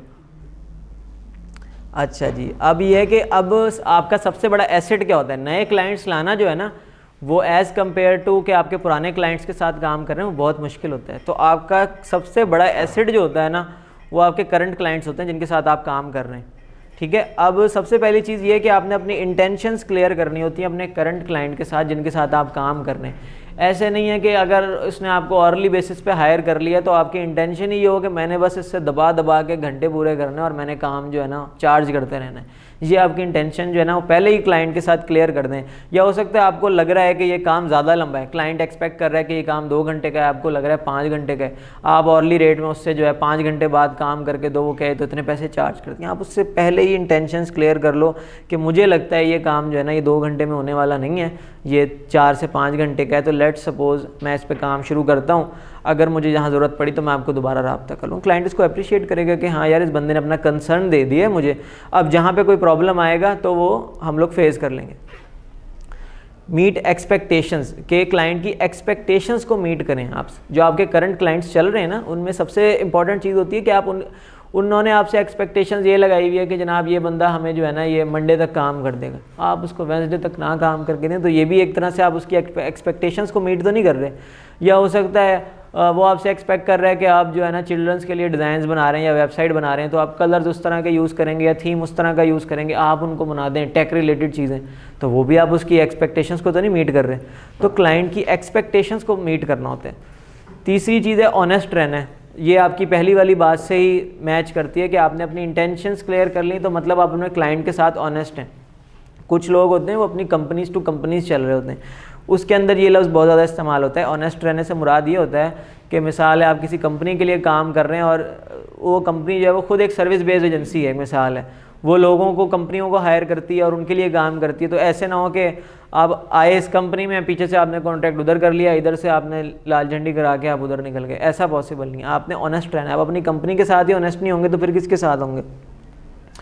ओन करना है चीज़ों को। ओन से क्या मुराद होता है, आपकी कोई गलती हो गई तो आपने ब्लेम गेम नहीं करनी। मिसाल है आपसे कोई काम लेट हो गया है, आपसे कोड में कोई मसला आ गया है, ऐसे नहीं है कि आप क्लाइंट के ऊपर बात डाल दो बचने के लिए कि यार कहीं मुझे बैड रिव्यू ना दे दे। अगर आप उसको कह दो कि जनाब आपने जो मुझे फाइलें दी थी, आपने मुझे जो रिक्वायरमेंट दी थी उसमें ये मसला था, उसमें ये मसला था, तो क्लाइंट भी फेडअप हो जाएगा। 2-3 दफ़ा तो वो मान लेगा। जब आप ज़्यादा करेंगे ना वो कहेगा ये तो हर दफ़ा मेरी गलती निकालता है, मैं क्लाइंट हूँ, ये क्लाइंट है, पैसे तो मैंने देने। सबसे पहली चीज़ तो यही है ना, आपने पैसे ही कमाने ना उससे। तो अपनी गलतियों को ओन करना सीखें आप कि जनाब ठीक है ये चीज़ें मुझसे हो गई हैं, my apologies for that mistake, I will take care of that for further. और उसके बाद है रिस्पेक्ट। वही वाली बात जो हर प्रोफेशनल आपकी लाइफ के अंदर, सक्सेस के अंदर और मोटिवेशन, ये वो हर चीज़ के अंदर क्या चीज़ आती है कि आपने पोलाइट होकर रहना है, लेकिन बहुत ज़्यादा भी नहीं कि आप उनको यही कहते रहें, वो आपको कहें जनाब आपसे बुरा डिज़ाइनर मैंने नहीं देखा, आप कहें नहीं सर के उसने मुझे बैड रिव्यू ना देते। नहीं, जहाँ पे आपको लगता है कि हाँ यार ये एक लाइन है, इसको ही अगर क्रॉस करना शुरू हो जाएगा तो अब ठीक है, अब मुझे थोड़ा सा ऑफेंसिव होकर बात करनी पड़ेगी। कुछ क्लाइंट्स आपको इस तरह भी मिलेंगे। आप देखें यूके यूएस के बहुत सारे क्लाइंट्स, यूएस के तो खैर बहुत ज़्यादा क्लाइंट इस तरह के होते हैं जो जिनको पता है कि पाकिस्तान, इंडिया, नेपाल, बांग्लादेश, फ़िलिपीन, इंडोनेशिया, ये वो मुल्क हैं जहाँ पे जनाब $5 तो क्या $4 के भी बंदा काम करने को रेडी हो जाता है। तो वो ज़रा दबा के रखते होते हैं। तो आपको चीज़ें देख के काम आपको देखना पड़ता है कि आप किस मुल्क के क्लाइंट के साथ काम कर रहे हैं। कुछ मुल्क इस तरह के हैं जिनकी क्लाइंट जो हैं इतने ज़्यादा पोलाइट होते हैं कि आपको ऐसा लगता है कि शायद ये हमारी बातों में आ गया, लेकिन वो बातों में नहीं आता, उसकी वे ऑफ कम्युनिकेशन इस तरह की होती है। चौथी चीज़ है, चौथी तो नहीं है खैर, उसके नेक्स्ट पॉइंट है हमारा अडॉप्ट। अडॉप्ट से क्या मुराद होता है कि आपने अपने क्लाइंट के लिहाज से चीज़ों को अडॉप्ट करना होता है। मिसाल है आप आज से पहले 2 साल से जो है स्काइप के ऊपर जो है ना ग्रुप बना के आप टीम्स के साथ काम कर रहे हैं। जिस कंपनी में पहले काम करते थे वो स्काइप के ऊपर काम करते थे। आपके पास एक नया क्लाइंट आया, उसने कहा जी मैं तो स्लैक पे काम करता हूँ, तो आपको अडॉप्ट करना पड़ेगा अपने आप को। आप कहोगे ठीक है मैं स्लैक पे काम तो नहीं किया, मुझे एक दिन दे दें, मैं ज़रा चेक कर लूँ स्लैक को, चीज़ों को समझ लूँ, तो मैं आपको जो है ना शाम से ज्वाइन कर लेता हूँ। कहेंगे ठीक है। आप क्लाइंट को ये नहीं कहेंगे कि मैं क्योंकि स्काइप पे काम करता हूँ तो आप अपनी पूरी कंपनी जो है वो शिफ्ट करके स्काइप के ऊपर ले आएँ। या कोई कहे कि मैं आसाना के ऊपर काम करता हूँ, ये भी एक प्लेटफॉर्म है काम करने के लिए, या कोई कहे मैं ट्रेलो के ऊपर काम करता हूँ, तो आप अपने क्लाइंट को ये नहीं कहेंगे कि आप अपनी पूरी कंपनी को जो है वो शिफ्ट कर दें मेरी मर्ज़ी से। आपको अडॉप्ट करना पड़ेगा और क्लाइंट उसको अप्रिशिएट करता है। हो सकता है 1-2 दफ़ा आपसे गलतियाँ होंगी, आप उधर मेंशन कर दो कि as I am new to Asana और as I am new to Trello, I am barely understanding the situation and the platform here, so this is keeping me late from work. एक मिसाल है। अच्छा, आखिरी second last thing है कि show all of your skill set. होता क्या है फ्रीलांसिंग के अंदर ना, ये जब हम एक जॉब की हायरिंग होती है ना, उसके अंदर ऐसे होता है आपके पास 100 ऑफ CVs आ गई, आपने जनाब वो CVs डिवाइड कर दी कि इनको हमने कॉल करनी है, इनको हमने कॉल नहीं करनी। जो नहीं करनी है उनको साइड पे कर देते हैं, जो कॉल करनी है वो अब कैटेगराइज हो जाती हैं। उसके बाद कॉल पे पहला फेज़ होता है इंटरव्यू का कि जनाब अगर समझ में आता है उनको सेक्शन 3 में उसको सब कैटेगरी बना दी कि इनको अब हमने इनवाइट करना है फिज़िकल जो होता है टेस्ट या इंटरव्यू के लिए, मिसाल है। फ्रीलांसिंग में ऐसा नहीं होता। फ्रीलांसिंग के अंदर आपको एक जॉब जो है ना, आपके पास एक जॉब है जो आपने किसी से करवानी है, वो होती है फर्स्ट कम फर्स्ट सर्व वाला सिस्टम। आपके माइंड के अंदर एक पिक्चर है कि मुझे जो है काम करवाना है, जो पहला बंदा आ जाएगा जो आपके उस पिक्चर में फिट बैठ रहा होगा, आपने काम उसको दे देना है। चाहे बाद में आने वाला बंदा टॉप रेटेड प्लस है, चाहे उसके पास 10 साल का एक्सपीरियंस है, पहले जिस बंदे से उसका कांटेक्ट हो गया स्टार्टिंग में, पहले 2-3 बंदों से जो कांटेक्ट हो गया, तो वो 100% बात है कि वही जॉब ले जाते होते हैं। तो अब होता क्या, आपको जॉब मिल गई, अब क्लाइंट जो है ना वो आपका स्किल बेस्ड क्लाइंट होता है ना, वो उसकी नज़र में होता है कि आप ग्राफिक डिज़ाइनर ही हैं। हो सकता है आप अच्छे सोशल मीडिया मैनेजर भी हो सकता है आप एक अच्छे एड स्पेशलिस्ट भी हों। आपको अपना स्किल सेट उसको बताना पड़ता है। ऐसे नहीं है उसने आपकी CV नहीं पढ़ी होती। हो सकता है आपका कोई ऐसे आगे जाके प्लेटफॉर्म है जहाँ आप अपनी CV लगा देते हो, क्लाइंट्स आके आपकी CV नहीं पढ़ेंगे। क्लाइंट को ये पता होगा मुझे ग्राफिक डिज़ाइनर चाहिए था, मुझे ग्राफिक डिज़ाइनर मिल गया। हो सकता है वो 1 साल तक आपसे ग्राफिक डिज़ाइनिंग का ही काम करवाता रहे, हो सकता है वो आपसे 1 साल तक वेब डेवलपमेंट का ही काम करवाता रहे, उसको नॉलेज में ही ना हो कि आप जो है अच्छे कंटेंट राइटर भी हैं। आपको बताना पड़ता है कि जी मेरी स्किल सेट के साथ, जब आप मिसाल है आपने पहली जॉब एंड कर ली है, आप उसको बता दें जनाब आपने ग्राफिक डिज़ाइनिंग का या वेब डेवलपिंग का मेरे से काम करवाया है, लेकिन जो है मैं इस कैटेगरी के अंदर भी बहुत अच्छा काम करता हूँ। वो कहेगा वो हाँ मुझे इस चीज़ का भी तो बंदा चाहिए था। अच्छा क्योंकि हो सकता है आपका वहाँ पे जाके काम ख़त्म हो गया और दूसरी फील्ड में उसको आपको दोबारा से ब्रिज बन रहा हो, दोबारा उस क्लाइंट के साथ कनेक्ट होने का। तो ये वो मेथड्स होते हैं जिसके थ्रू जो है क्लाइंट्स आपके साथ टच में रहते हैं और आपको बार बार काम देते रहते हैं। उसके बाद आ जाते हैं जनाब फीडबैक के लिए। फीडबैक एक बहुत अच्छा तरीका होता है जिससे आपको अपनी गलतियों का भी पता लग जाता है, और अगर कोई आपको अप्रिशिएट कर देता है तो वो बाकियों के लिए भी आपको शोकेस करने में बड़ी आसानी होती है। लिंक्डइन के ऊपर लोग एक दूसरे को करते होते हैं एंडोर्समेंट और दूसरी चीज़ों के ज़रिए, और अपवर्क के ऊपर भी रिव्यूज़ और फाइवर के ऊपर भी रिव्यूज़ वाला चक्कर होता है जिसके थ्रू आप क्लाइंट्स को बता सकते हैं ये I have 1000 reviews related to my field and all of them are 5 star example, for example कुछ भी ले लें आप। तो ये चीज़ें होती हैं कि आप अपने क्लाइंट्स को किस तरह जिसे कहते हैं ना दोबारा उनसे काम ले सकते हैं। आप उनको कह सकते हैं जी मुझे रेफ़र कर दें आप काइंडली, तो वो इस तरह आपको रेफ़र भी कर सकते हैं अलग अलग चीज़ों के अंदर। फाइवर की टिप्स पे आ जाते हैं हम लोग। अच्छा जी, फाइवर जो होता है ना उसमें आपने देखना होता है यूटिलाइज मेटा डाटा को। अक्सर लोग कहते हैं फाइवर की डिस्क्रिप्शन के ऊपर इतनी दफ़ा वो आपका मेन कीवर्ड आना चाहिए। कुछ लोग कहते हैं जनाब आपकी कीवर्ड के अंदर, यानी इसकी अलग अलग थ्योरीज़ हैं, अलग अलग लोग अलग अलग तरह से काम करें। लेकिन जो सबसे इंपॉर्टेंट चीज़ है ना, जो मेन इफेक्ट डालती है, बाकी इफेक्ट डालें ना डालें, आपके मेटा डाटा जो होते हैं ना ये सबसे ज़्यादा इफेक्ट डालते हैं। मेटा डाटा क्या होता है? अब फाइवर के अंदर अगर आप अपने गिग के अंदर आएँ, सबसे नीचे जो सर्च टैग्स होते हैं ना, जहाँ पे आप मेंशन करते हैं कि आपको इन वर्ड्स के साथ, मेरे ख्याल से अप टू 5 होते हैं शायद, कि इन वर्ड्स के साथ जो है आपको सर्च किया जाए, वो सबसे इंपॉर्टेंट होते हैं। कोशिश किया करें कि अपने मेटा डाटा को अपनी हेडिंग से रिलेटेड या जिस चीज़ से रिलेटेड गिग है उससे जितना ज़्यादा रेलिवेंट कर सकते हैं उतना अच्छा है। और अगर उस पर काम नहीं कर रहा होता तो आप अपनी अरेंजमेंट को चेंज करके देखें। हो सकता है पहले नंबर पे आपने लिखा हो डेवलपिंग, दूसरे पे लिखा हो वेब डेवलपर, तीसरे पे लिखा हो Node.js, चौथे पे लिखा हो JS। तो अगर उस पर काम नहीं चल रहा या आपको इतने ज़्यादा ऑर्डर नहीं आ रहे तो कोशिश करें उसको स्विच करके देख लें कि पहले नंबर पे Node.js कर दें, दूसरे पे डेवलपर कर दें, तीसरे पे वेब डेवलपर कर दें, चौथे पे जो है JS कर दें। उससे ये होता है कि आपके मेटा डाटा को जो है ना एल्गोरिदम पढ़ रहा होता है और मेटा डाटा के थ्रू ही आपकी ID को रैंक और डी रैंक के चांसेस होते हैं। दूसरी चीज़ जो है मैंने आपको सबसे पहले बताई थी कि वीडियो जो है वो कितनी इंपॉर्टेंट होती है सेशन के जो गिग के अंदर। कि कोई भी फाइवर की एक पॉलिसी है कि वो मेरे ख्याल से, मैंने एक ब्लॉग पढ़ा था, एग्जैक्ट नहीं बता सकता, लेकिन शायद 220% जो है ना वो उसने एक्सपोजर दिया था गिग को एज़ कम्पेयर टू सादी गिग के। यानी एक गिग पे सिर्फ तस्वीरें लगी हुई थी और एक पे साथ वीडियो लगी हुई थी, तो 220% एक्सपोजर उस गिग को मिला हुआ था एज़ कम्पेयर टू सादी गिग के।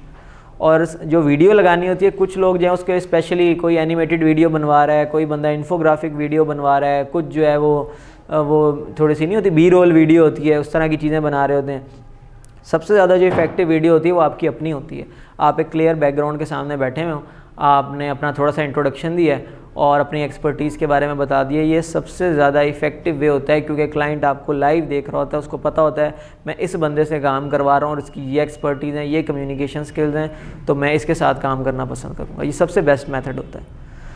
अच्छा जी, उसके बाद आ गए चीपेस्ट फास्टेस्ट फर्स्ट। अगर आप नए हैं फाइवर के अंदर, तो सबसे जो आपके पास जो है ना सबसे इम्पॉर्टेंट जो चीज़ होती है ना जिसके थ्रू आपको ऑर्डर्स मिलना शुरू होते हैं, वो है कि आप चीपेस्ट फास्टेस्ट और फर्स्ट के मेथड के ऊपर आ जाएं। क्योंकि फाइवर जो है आपने सुना होगा कि वो स्टार्ट ही $5 से होती है। लोग हैं जो स्टार्टिंग में भी $50 पे भी गिग रख के चला लेते हैं, लेकिन उनकी फील्ड डिपेंड करती है।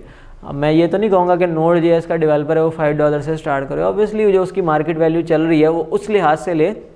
चीपेस्ट से मुराद ये होता है कि आपके जो कंपेटिटर्स हैं उनके मुकाबले आप थोड़ा सा जो है ना सस्ता रेट रखें, क्योंकि आप नए हैं, आपके पास रिव्यूज़ कम हैं, जो सबसे बड़ा डिसएडवांटेज होता है। अंग्रेज़ों में प्रॉब्लम ये होती है कि वो जो है ना वो ऐसी चीज़ को ज़्यादा प्रेफर करते हैं जिन पे ट्रस्ट हो, और स्पेशली उन्हीं के जैसे लोगों का ट्रस्ट हो। अगर वो आपके रिव्यू पढ़ते हैं और उसमें सारे ही पाकिस्तानी बंदे हैं, कोई कह रहा है कि जी अकमल जो है वो कह रहा है वेरी जो है ना ब्रिलियंट डेवलपर, कासिम कह रहा है कि जनाब ये जो है ना इससे बड़ा अच्छा डिज़ाइनर मैंने देखा ही नहीं है, तो उसको पता लग जाता है कि यार ये एशिया के अंदर ही काम करता फिरता है, बंगाली और जनाब इस तरह के लोग इसके क्लाइंट हैं।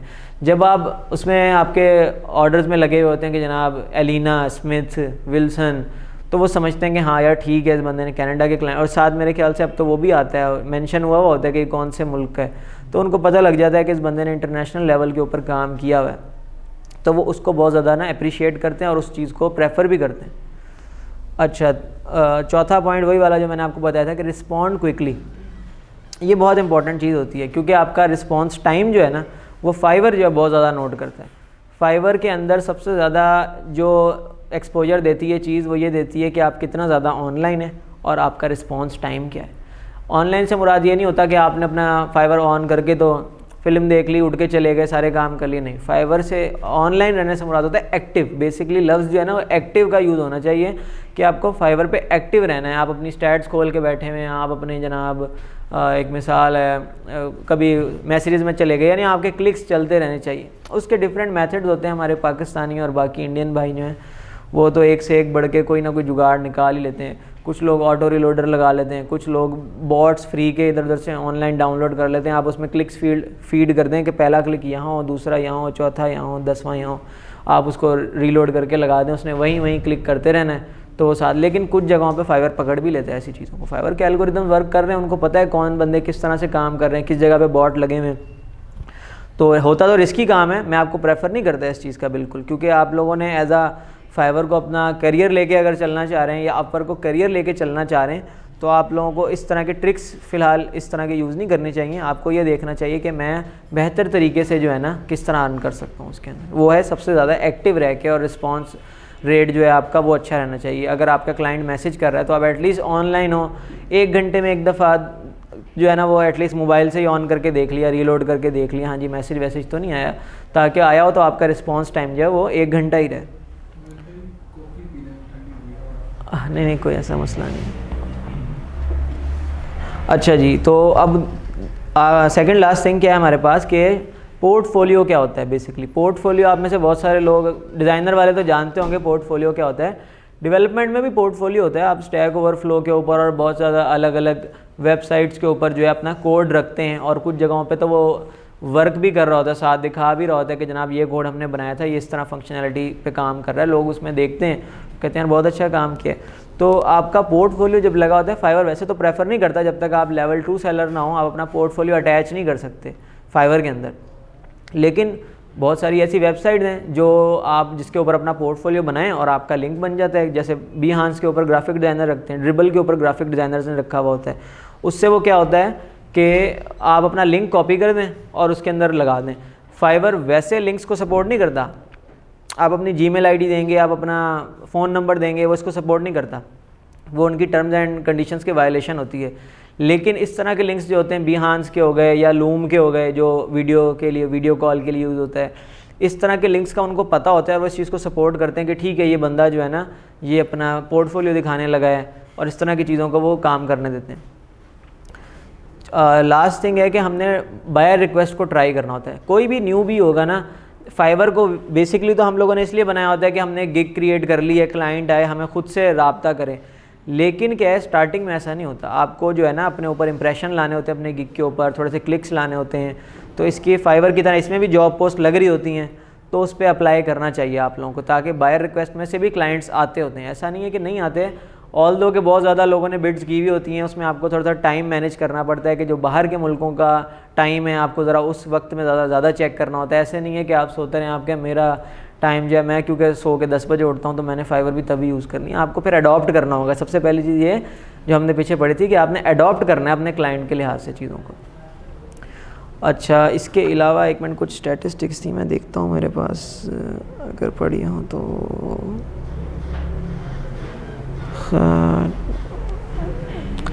नहीं खैर वो तो नहीं है। एक स्टैटिस्टिक्स ये थी कि देखें, सबसे पहली चीज़ ये है कि आप लोगों में से घर में से सुनने को मिलता होगा बहुत सारे लोगों को कि यार इतनी उम्र हो गई है, अब भी तुम्हारे साथ के लड़के जो हैं ये कर रहे हैं, कोई डॉक्टर बन गया, कोई फलाना बन गया, कोई जनाब किसी बच्चे ने अगर कोई ई-कॉमर्स का स्टोर खोल लिया, घर वालों ऐसे ही रिश्तेदारों में सुन लिया कि जनाब फलाना बच्चा तो इतने पैसे कमा रहा है, यार तुम क्यों नहीं कमाते, तुम तो काम के ही नहीं हो।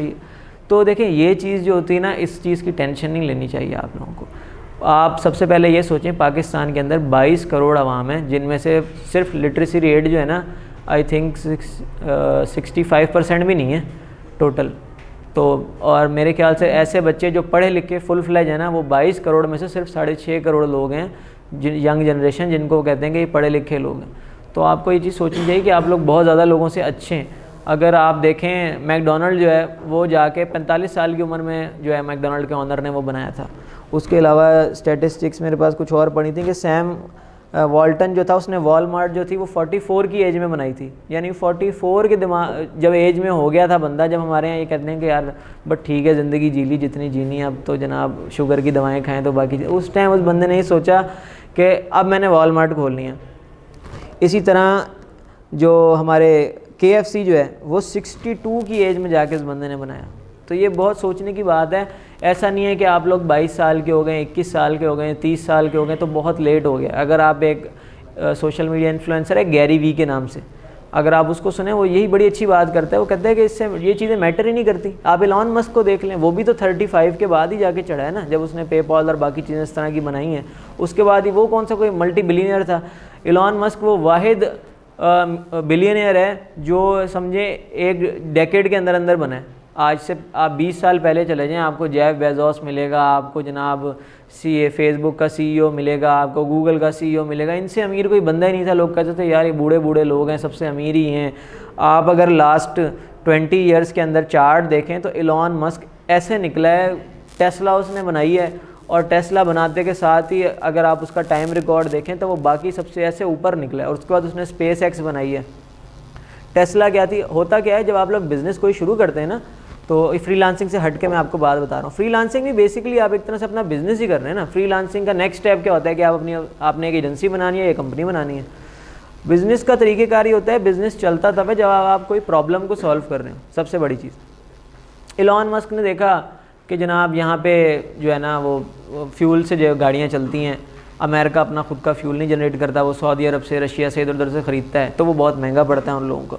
उसका उसने आसान हल क्या देखा कि हमारे यहाँ रिएक्टर सबसे ज़्यादा हैं, इजीली हम लोग बिजली प्रोड्यूस कर लेते हैं, पाकिस्तान तो है नहीं, ठीक है। तो उसने क्या किया, बिजली पे गाड़ियाँ बनाना शुरू कर दी। लोग पहले कहते थे यार ये पागल बंदा है, बिजलियों पे कौन गाड़ियाँ चलाता है। लेकिन आज देखें, आज तो बड़ी बड़ी कंपनीज़ ने उनके साथ कॉन्ट्रैक्ट किए हुए हैं। आप बाहर के मुल्कों में एयरपोर्ट पे पहुँचे, आपको कंपनी की गाड़ियाँ ही टेस्ला की लेने आती हैं सारी। उसके बाद उसने जब उसने अपना मकसद पूरा कर लिया टेस्ला से, उसने वो प्रॉब्लम सॉल्व कर लिया कि हर घर के अंदर अब जो है टेस्ला खड़ी है वहाँ पे बाहर के मुल्कों में। आप स्वीडन चले जाएँ, आप नॉर्वे चले जाएँ, आप फिनलैंड चले जाएँ, आप US चले जाएँ, आप UK चले जाएँ, सब जगह पे आपको टेस्ला की गाड़ियाँ मिल रही होंगी। अब उसने ये सोचा कि अब मैंने ये वाला काम कर लिया, अब मैं नेक्स्ट बिज़नेस कहाँ पे जाऊँ। नेक्स्ट बिज़नेस आप देखें बंदे की जहाँ पे सोच जाती है, उसने उस प्रॉब्लम को सॉल्व करने का सोचा। उसने कहा कि जो सैटेलाइट्स होते हैं उसके ऊपर जो शिपिंग होती है, यानी मिसाल है एक सैटेलाइट है, वहाँ लोग भी रह रहे हैं, हर चीज़ है। जैसे आपको पता है कोई 250-300 से ज़्यादा तो या पता नहीं हज़ारों के अंदर हैं सैटेलाइट जो हैं, वो अर्थ के ऑर्बिट में इस टाइम फिर रही हैं। उसमें लोग भी रह रहे हैं, कंपनीज़ हैं, TVs की हैं, अपनी अपनी सैटेलाइट्स हैं, लोग भी रह रहे हैं, काम भी कर रहे हैं, चीज़ों की भी ज़रूरत पड़ती होगी। तो उसने एक ऐसी कंपनी बनाई जो शिपमेंट्स प्रोवाइड करती होती है स्पेस के अंदर, उसका नाम उसने रखा है स्पेस एक्स, जो पिछले 2-3 सालों से वो फ्लॉप हो जा रही थी और वो जनाब पिछले कुछ दिनों से उसके वो भी गिर रहे थे, रॉकेट्स वगैरह भी गिर रहे थे।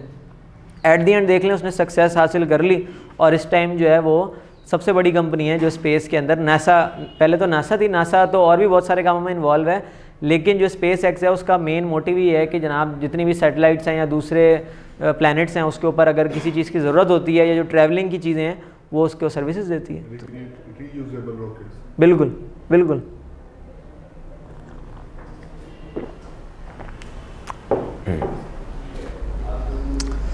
ये मेरी फाइवर की प्रोफाइल है, मैं क्लाइंट्स बहुत ज़्यादा डायरेक्ट ले गया था इसलिए आजकल इतना ज़्यादा नहीं यूज़ करता, लेकिन खैर बनी रखी हुई है।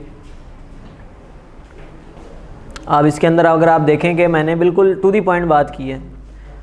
यहाँ पे ये मेरी डीपी देख रहे हैं, इस डीपी को इस तरह करने का क्या मकसद था बेसिकली कि अगर हम देखें ना, सबसे इंपॉर्टेंट चीज़ होती है ना आपकी प्रोफाइल के अंदर, वो आपकी थी प्रोफाइल पिक्चर। आपने अपना हेडशॉट लगाना होता है, क्लाइंट को पता हो कि मैं किस बंदे से बात कर रहा हूँ। ऐसा नहीं है कि अगर आप फेसबुक के ऊपर जो है वो शाहरुख खान की तस्वीर लगाते हैं या कोई बंदा नहीं लगाता अपनी फ़ोटो, कोई एक्टर की मॉडल की लगा लेता, तो फाइवर पे इस तरह काम नहीं चलता।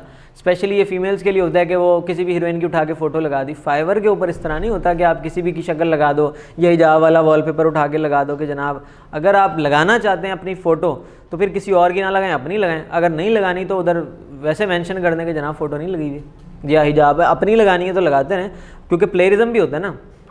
आपने मिसाल है एक वॉलपेपर आपने लगाया हुआ है, हो सकता है इस तरह के 6 वॉलपेपर आपकी क्लास में या पूरी दुनिया में किसी और बंदों ने भी लगाए हुए, तो प्लेयरिज्म आ जाता है कि एक ही शक्ल के इतने बंदे कैसे एग्जिस्ट कर रहे हैं सेम फ़ोटो के साथ, ठीक है ना। सबसे पहले क्या होती है आपकी क्लियर हेडशॉट होता है। हेडशॉट किसे कहते हैं? आम अल्फाजों में कहते हैं जो आपका पासपोर्ट साइज़ होता है। ये इसको पासपोर्ट साइज़ मैं तो नहीं कहूँगा, लेकिन हेडशॉट को मैं आपको आसान अल्फाजों में, जिसको नहीं पता होता, पासपोर्ट साइज़ से मुराद होता है कि आपका फेस और आपकी नेक का जो एरिया है वो क्लियर नज़र आ रहा हो। अगर मैं मोबाइल के अंदर अपनी प्रोफाइल खोलूँ एज अ क्लाइंट तो मुझे क्लियरली नज़र आ रहा हो कि मैं किस बंदे से बात करता हूँ। ये देखें ना, यहाँ पे ये शो हो रहा है, मुझे मेरी शक्ल एटलीस्ट नज़र आ रही है, इतनी फ़ोटो में भी क्लाइंट को मेरी शक्ल नज़र आ रही होगी कि मैं किस बंदे से बात कर रहा हूँ। अच्छा, दूसरी चीज़ है कि मैंने डिस्क्रिप्शन के अंदर क्लियर कर दिया कि मैं creative graphic designer and social media expert हूँ। वही जो मैंने पहले बात की थी कि मैंने अपनी निश जो है वो पहले ही डिज़ाइन कर दी है कि जी मैं इस फील्ड के लिए काम करता हूँ, इसके अलावा काम नहीं करता। उसके अलावा रिव्यूज़ इसमें काउंट होते हैं और कॉन्टैक्ट मी और बाकी चीज़ें तो खैर रूटीन वाली चलती हैं। अब इसमें से आप क्वेश्चंस पूछें, आपको क्या क्या चीज़ों की नहीं समझ लगी, किन किन चीज़ों के लिए जो है वो आपको मुझसे गाइडेंस चाहिए।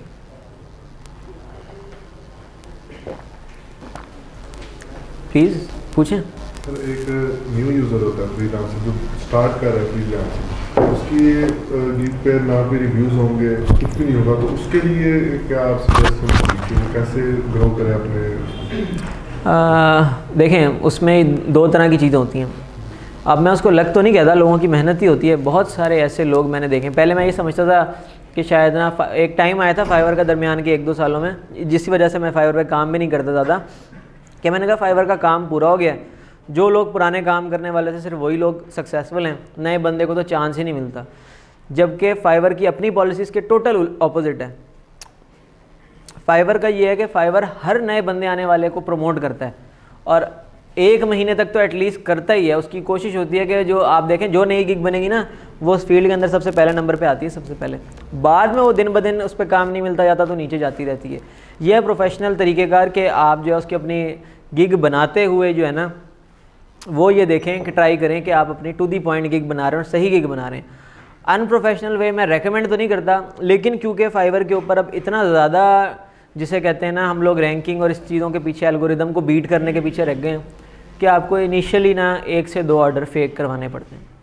अब वो फेक ऑर्डर से मुराद ऐसे नहीं होता कि मैं अपने दोस्त को कहूँ कि यार मेरी आईडी पे ऑर्डर कर दो, वो नहीं होता है। आपको फेक ऑर्डर से मुराद होता है आप कोई ऐसे बंदे से रब्ता करो जिसके पास आरडीपी मौजूद हो। आरडीपी होती है कि आपने एक दूसरे मुल्क की जो है ना वो एक्सेस ली हुई होती है उनके इंटरनेट की और उधर से ही आईडी बनी हुई होती है। यानी कोई पाकिस्तान से बंदा आरडीपी यूज़ करते हुए उसने एक फाइवर की आईडी बनाई हुई होगी जिसका नाम होगा जी एलिसा स्मिथ, और क्योंकि वो प्रोफेशनली काम ही ये करते हैं तो उनका डेली रूटीन में इतने उन लोगों ने ऑर्डर किए हुए होते हैं कि लोगों उनकी प्रोफाइल्स होती हैं टॉप बायर्स कहला रहे होते हैं वो उस टाइम मौके पे। वो आपसे मिसाल है $7 टोटल लगते होते हैं। अगर आपने $5 का ऑर्डर करवाना है ना, तो क्लाइंट साइड से $2 उसकी फ़ीस भी कटती होती है। तो यूँ समझे $7 आपके अपने, जो कि आपने अगर ख़ुद से ऑर्डर लगवाना है तो ये आपने पे करने ही करने। उसके अलावा जो है 200 से 300 रुपये ऊपर लेते हैं। तो आपके समझें आपने $7 प्लस आपने 200-300 रुपये ऊपर देने, और उसके बदले में आपके अकाउंट में आते हैं $4 जो फाइवर की प्रोसेसिंग फ़ीस के बाद आते हैं, और प्लस एक रिव्यू अच्छा सा। उससे ये होता है कि क्लाइंट जो आ रहा होता है, जैसे मैंने पहले बात की थी कि क्लाइंट देखता है कि हाँ यार इस बंदे का क्या रिव्यू है क्या नहीं है, वो उसकी नज़र में ही होता है कि हाँ यार इस बंदे ने बेशक नया है लेकिन काम इसको करना आता है क्योंकि इसको एक रिव्यू मिला हुआ है। तो वैसे अनप्रोफेशनल मेथड मैं रेकमेंड नहीं करता, लेकिन इसका दूसरा प्रोफेशनल वे ये है कि थोड़ा सा आपको रगड़ा लगता है, आपको ज़रा टाइम ज़्यादा लगाना पड़ता है, आपको ज़्यादा देर ऑनलाइन आना पड़ेगा, थोड़ा सा लक पे भी डिपेंड करता है कि उस टाइम में आपको कोई इस तरह का क्लाइंट मिल जाए जिसको इस चीज़ की फ़िक्र ना हो कि इस बंदे को रिव्यू मिला है कि नहीं मिला। वो कहे यार मैंने इसका काम देखा है, थोड़ा सा आपसे कम्युनिकेशन करे, वो कहेगा ठीक है यार ये काम कर दो। इस तरह भी होता है काम। तो ये है उसके अंदर। अपवर्क का भी सेम यही सिनेरियो है। अपवर्क में बस थोड़ा सा ये फ़ायदा होता है कि आपकी प्रोफाइल अगर वेरीफाइड हो जाती है, जो आप उसकी सारी कागजी कार्रवाइयाँ पूरी कर लेते हैं, आईडी कार्ड जमा करा देते हैं, उनको एक फ़ोटो भेज देते हैं, एड्रेस बता देते हैं, उससे वो आपकी वो वेरीफाई कर देते हैं आईडी। तो वेरीफाई आईडी को फिर वो जो होती है ना, इतने ज़्यादा फेक ऑर्डर्स की ज़रूरत नहीं होती। फेक ऑर्डर की ज़रूरत आपको मैं तब रेकमेंड करूँगा सच में, जिसमें अगर आपको लग जाता है कोई बैड रिव्यू फाइवर के ऊपर, और या आपको लग जाता है कैंसिल ऑर्डर कोई, तो फाइवर की ये पॉलिसी होती है जो मैंने एक जगह से पिछले दिनों ख़रीदी थी, क्योंकि मुझे वो आती नहीं थी और मैं बड़ा परेशान था कि फाइवर पे ये किस तरह से वर्क करता है। तो एक बंदा सेल कर रहा था कि मैं फाइवर के कुछ ट्रिक्स हैं जो मैं सेल कर रहा हूँ, तो मैंने उसको परचेज़ किया। तो मुझे पता लगे कि आपको नेक्स्ट 14 डेज़, जिससे पहले वो हमारा 14 डेट के अंदर वो होता है ना आपका जैसे, हाँ, उससे पहले आपको 10 रिव्यूज़ फिर अपने आप को पॉजिटिव लगवाने पड़ेंगे। यानी वो नुकसान ही है एक तरह का। यानी अगर आपने $5 के ऑर्डर का कैंसिलेशन रेट पहुंच गया है, तो उसको बराबर करने के लिए आपको 10 ऑर्डर्स चाहिए 5 उसके, तो फिर आपकी वो नहीं होगी, क्या कहते हैं उसको, कैंसिलेशन रेट के ऊपर फ़र्क नहीं पड़ता। सर ये बायर रिक्वेस्ट जो होती है जी पर अप्लाई करते हैं, बायर रिक्वेस्ट पर अप्लाई करने के बाद जो रिजल्ट है, रिजल्ट रेशियो जो है पॉजिटिव, वो डे टाइम में ज़्यादा सूटेबल है या रात में? मतलब हमें ज़ाहिर बात है बायर रिक्वेस्ट आई, हम उस पर जॉब हंटिंग करना चाहते हैं, तो हमें रात में बैठना उस पर जॉब हंटिंग करना ज़्यादा सूटेबल है हमारे लिए या दिन में? सबसे पहले तो ये चीज़ डिपेंड करती है कि आपका क्लाइंट किस मुल्क का है। क्योंकि अगर US UK का है तो फिर आप देखें ना, US के अंदर भी और UK के अंदर भी टाइम डिफरेंस थोड़ा सा है, 4-1 घंटे का तो है। UK के क्लाइंट्स जो होते हैं वो रात 4 बजे से बैठते हैं, उनका दिन का टाइम वो होता है, और सुबह 1-2 बजे तक जो है ना वो उनका टाइम चलता रहता है ऑफिस आवर्स में। US के टाइम जो वो टोटल ऑपोजिट हैं, वो आपके शाम 5 बजे से शुरू होते हैं और रात के कोई 3-4 बजे तक चलते हैं। तो अब डिपेंड करता है कि आपका क्लाइंट किस टाइम है। मैं प्रेफर ये करता हूँ कि आप रात के टाइम ही यूज़ किया करें। उसकी वजह यही क्योंकि आपके टारगेटेड क्लाइंट्स ही वही हैं, तो ऑब्वियसली बात है वो उस टाइम में बैठ के काम करेंगे ना, क्योंकि जब उनके यहाँ रात हो रही होगी।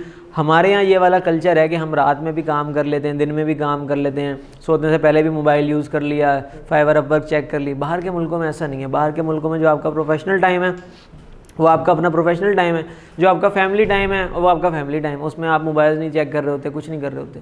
तो मैं प्रेफर ये करूँगा कि फिर आप रात में जो है ना टाइम देखा करें।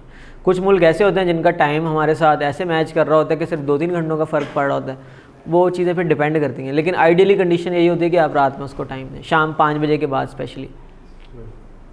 सर मेरा सवाल ये है कि आपने बताया कि वीडियो भी बनानी है, आपने फास्ट रिस्पॉन्स भी करना है, आपने उसकी रिक्वायरमेंट भी पूरी करनी है। तो जब आप ये सारी चीज़ें कर रहे होते हैं तो मतलब 5 मिनट या 7 मिनट ले लेती हैं, तो क्या इस दौरान जो है ना रिक्वेस्ट, उसके बाद सैलरी रिक्वेस्ट में बहुत ज़्यादा चली जाती है, तो फिर आप कैसे कह सकते हैं कि हाँ आपने इतनी जो मेहनत की है वो? हाँ, अच्छा क्वेश्चन है, बहुत अच्छा क्वेश्चन है ये। अब देखें, इसके अंदर डिपेंड करता है कि आप किस जॉब के लिए। अब आप ऐसा तो पॉसिबल नहीं है कि किसी पर्सनल क्लाइंट को चाहिए $50 का कोई काम, छोटा सा काम है, आप उसके ऊपर वीडियो बनाने बैठ जाएं, ये पॉसिबल नहीं है। आप वीडियो या टाइम उस चीज़ के ऊपर लगाएंगे जिसकी वर्थ आपको पता होगी। आपको पता है $3000 का एक प्रोजेक्ट आया हुआ है, इसके ऊपर मैं वीडियो बनाता हूँ, अगर ये मिल गई तो मेरे पास चांस बहुत अच्छे और मुझे जो अर्निंग बहुत अच्छी हो जाएगी, उसके ऊपर आप टाइम लगाएंगे। अच्छा, वो क्लाइंट फिर first serve first based system को नहीं फॉलो करेगा, क्योंकि ज़ाहिरी बात है उसने $3000 का अगर प्रोजेक्ट देना है तो उसने फिर तसल्ली से देख रहे हैं आपका प्रोजेक्ट। ये होते हैं शॉर्ट टर्म क्लाइंट्स जो होते हैं ना, जिसमें आपको पता है आपको $50, $100, $200 का काम है। अब मुझे उसका इतना नॉलेज तो नहीं है डेवलपिंग साइड का कि उधर छोटे प्रोजेक्ट्स कितने उसके होते हैं, लेकिन छोटे प्रोजेक्ट्स के लिए फिर आपको मैं ये कहूँगा कि आप वीडियो को इतना कंसीडर ना करें, क्योंकि वो इसलिए मैंने ऑप्शनल के अंदर रखी थी। उससे क्लाइंट पे इम्पैक्ट तो बहुत अच्छा पड़ता है, लेकिन वो ये वाली बात बिल्कुल अच्छी है कि अगर आप वीडियो ही बनाते रह जाएंगे तो फिर तो आपका टाइम ही निकल जाएगा।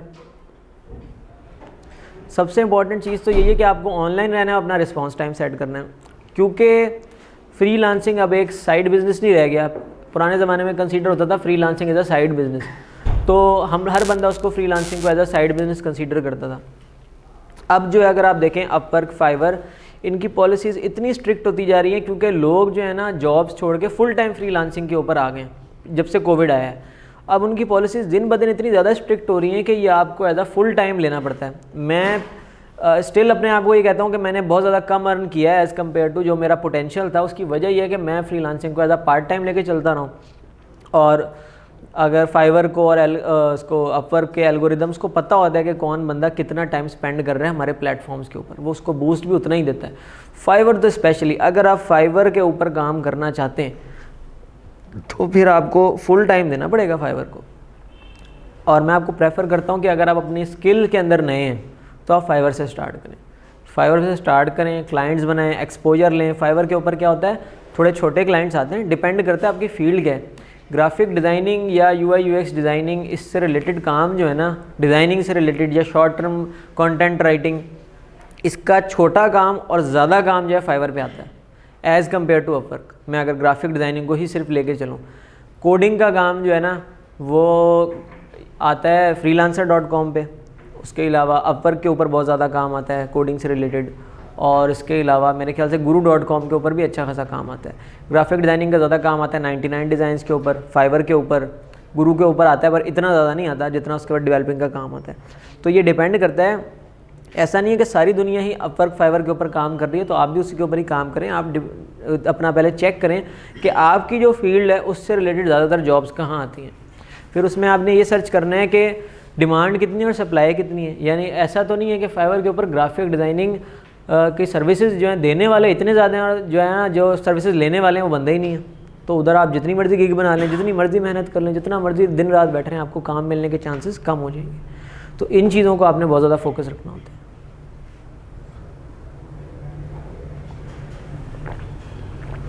Any other question?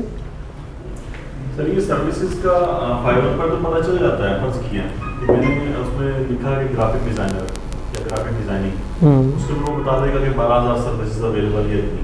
तो ये अदर देन दिस अपवर्क है या कोई और है, उस प्लेटफॉर्म पे भी चेक कर सकते हैं हम। गिग बनाने से पहले काम कर रहा है ना ये, जी जी, यार इस पे कितने लोग हैं या इस पे कितना पोटेंशियल है सर्विस का, तो उस पर पता चल जाता है कि हम कितने लोग मेरी नीश से मुतल्लिक हैं।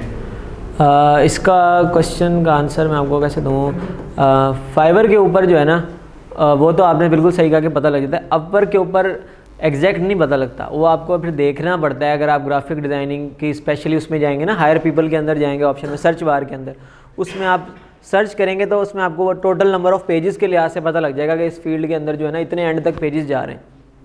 तो वो एग्जैक्ट रेशो तो नहीं पता लगती, लेकिन खैर आइडिया हो जाता है। पहली तो बात यह कि फाइवर जो है ना अब बंदे रखता ही नहीं है, यानी आप कहें डेवलपर या जो ग्राफिक डिज़ाइनर्स हैं वो तो आप जब भी अकाउंट बनाने जाएँ वो कहते हैं हमारे पास इनफ बंदे हमें चाहिए ही नहीं। वो फिर आपको वो एक ख़ास मेरे ख्याल से वो कैटेगरी होती है, उसमें आईडी बनाते हैं, देन वो अप्रूव कर लेता है, देन उसके बाद आप वापस चेंज करते हैं। तो अकॉर्डिंग टू अपवर्क जो है वो तो ये कहता है मैं बंदे ही नहीं चाहिए। ये वाहिद एक प्लेटफॉर्म है जो कहता है मैं बंदे नहीं चाहिए, जबकि फाइवर जो है वो आपको वो गिग बनाने देता है। चाहे आप 10वीं दफ़ा अपनी आईडी बना के आप गिग बना रहे हो, फाइवर नहीं इशू करता। उसकी वजह क्या है, फाइवर ज़्यादातर यूज़ करता है, फाइवर जो है ना चलता है ज़्यादा यूएस के अंदर। फाइवर के अंदर ज़्यादातर क्लाइंट्स जो होते हैं वो यूएस बेस होते हैं, यूएस या यूके। अब होता क्या है कि क्योंकि फाइवर को यूज़ करने से क्लाइंट साइड से भी पैसे कटते हैं और फाइवर को बहुत ज़्यादा जो है ना इससे मुनाफा भी है। फाइवर ने अब क्या तरीक़ेकार पिछले कुछ सालों से शुरू किया हुआ है कि आपकी गिग रैंक हो गई है, पहले पेज की पहली गिग बन गई है। फाइवर ने क्या करना है, आपको वेट करते रहना है, काम देता रहेगा, वेट करता रहेगा आपके एक गलत स्टेप का। जिस टाइम आपने वो गलत स्टेप लिया आपकी आईडी उठा के डी रैंक कर देगा, उठा के किसी तीसरे चौथे पेज पे फेंक देगा। क्यों?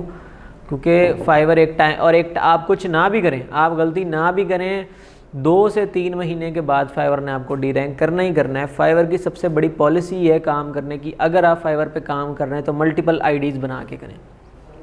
आपने एक आईडी बना दी अब्दुल मुइज़ के नाम से, एक आईडी आप बना दें कासिम के नाम से, अपने भाई के नाम से बना दें, एक आईडी अपने वालिद साहब के नाम से बना दें। उससे क्या होता है, और तीनों मिसाल है एक ही कैटेगरी की बना लें, पहली रैंक होगी वेल एंड गुड है, उस पर ऑर्डर आ रहे हैं, ठीक है। जिस दिन वो आईडी डी रैंक होना शुरू हो जाएगी, आपकी वो आईडी डी रैंक हुई, आप दूसरी पे मेहनत शुरू कर लें, तब तक कुछ अरसा वो डी रैंक रहेगी, फिर उसको दोबारा से बूस्ट मिलना शुरू हो जाएगा। उसकी वजह क्या होती है, फाइवर जो है वो मिलियंस ऑफ डॉलर्स खर्च करता है हर साल अपनी मार्केटिंग के ऊपर। क्योंकि जैसे एक मिसाल है, पाकिस्तान में आप किसी भी बंदे के पास जाएं, यानी एक दुकानदार दूध बेचने वाले के पास चले जाएं, उसको पूछेंगे फाइवर का पता है, वो कहेगा नहीं पता। ऐसे ही है ना, बाहर के मुल्कों में भी हर बंदे को नहीं पता फाइवर का। हर अंग्रेज़ बोलने वाला पढ़ा लिखा तो नहीं होता ना, ज़रूरी तो नहीं है ना कि वो इंग्लिश बोल रहा था वो पढ़ा लिखा हो, तो उसकी अपनी मादरी ज़बान है। फाइवर अपनी मार्केटिंग करता है फुल फ्लैज। अब स्टिल यहाँ पे आप में से बहुत सारे लोग ग्राफिक डिज़ाइनर होंगे, लेकिन अगर आप देखें टाउन के अंदर कोई भी किसी बंदे ने पैनाफ्लेक्स बनवाना होता है तो वो ग्राफिक डिज़ाइनर के पास नहीं आता, वो प्रिंटिंग हाउस वाले के पास जाता है।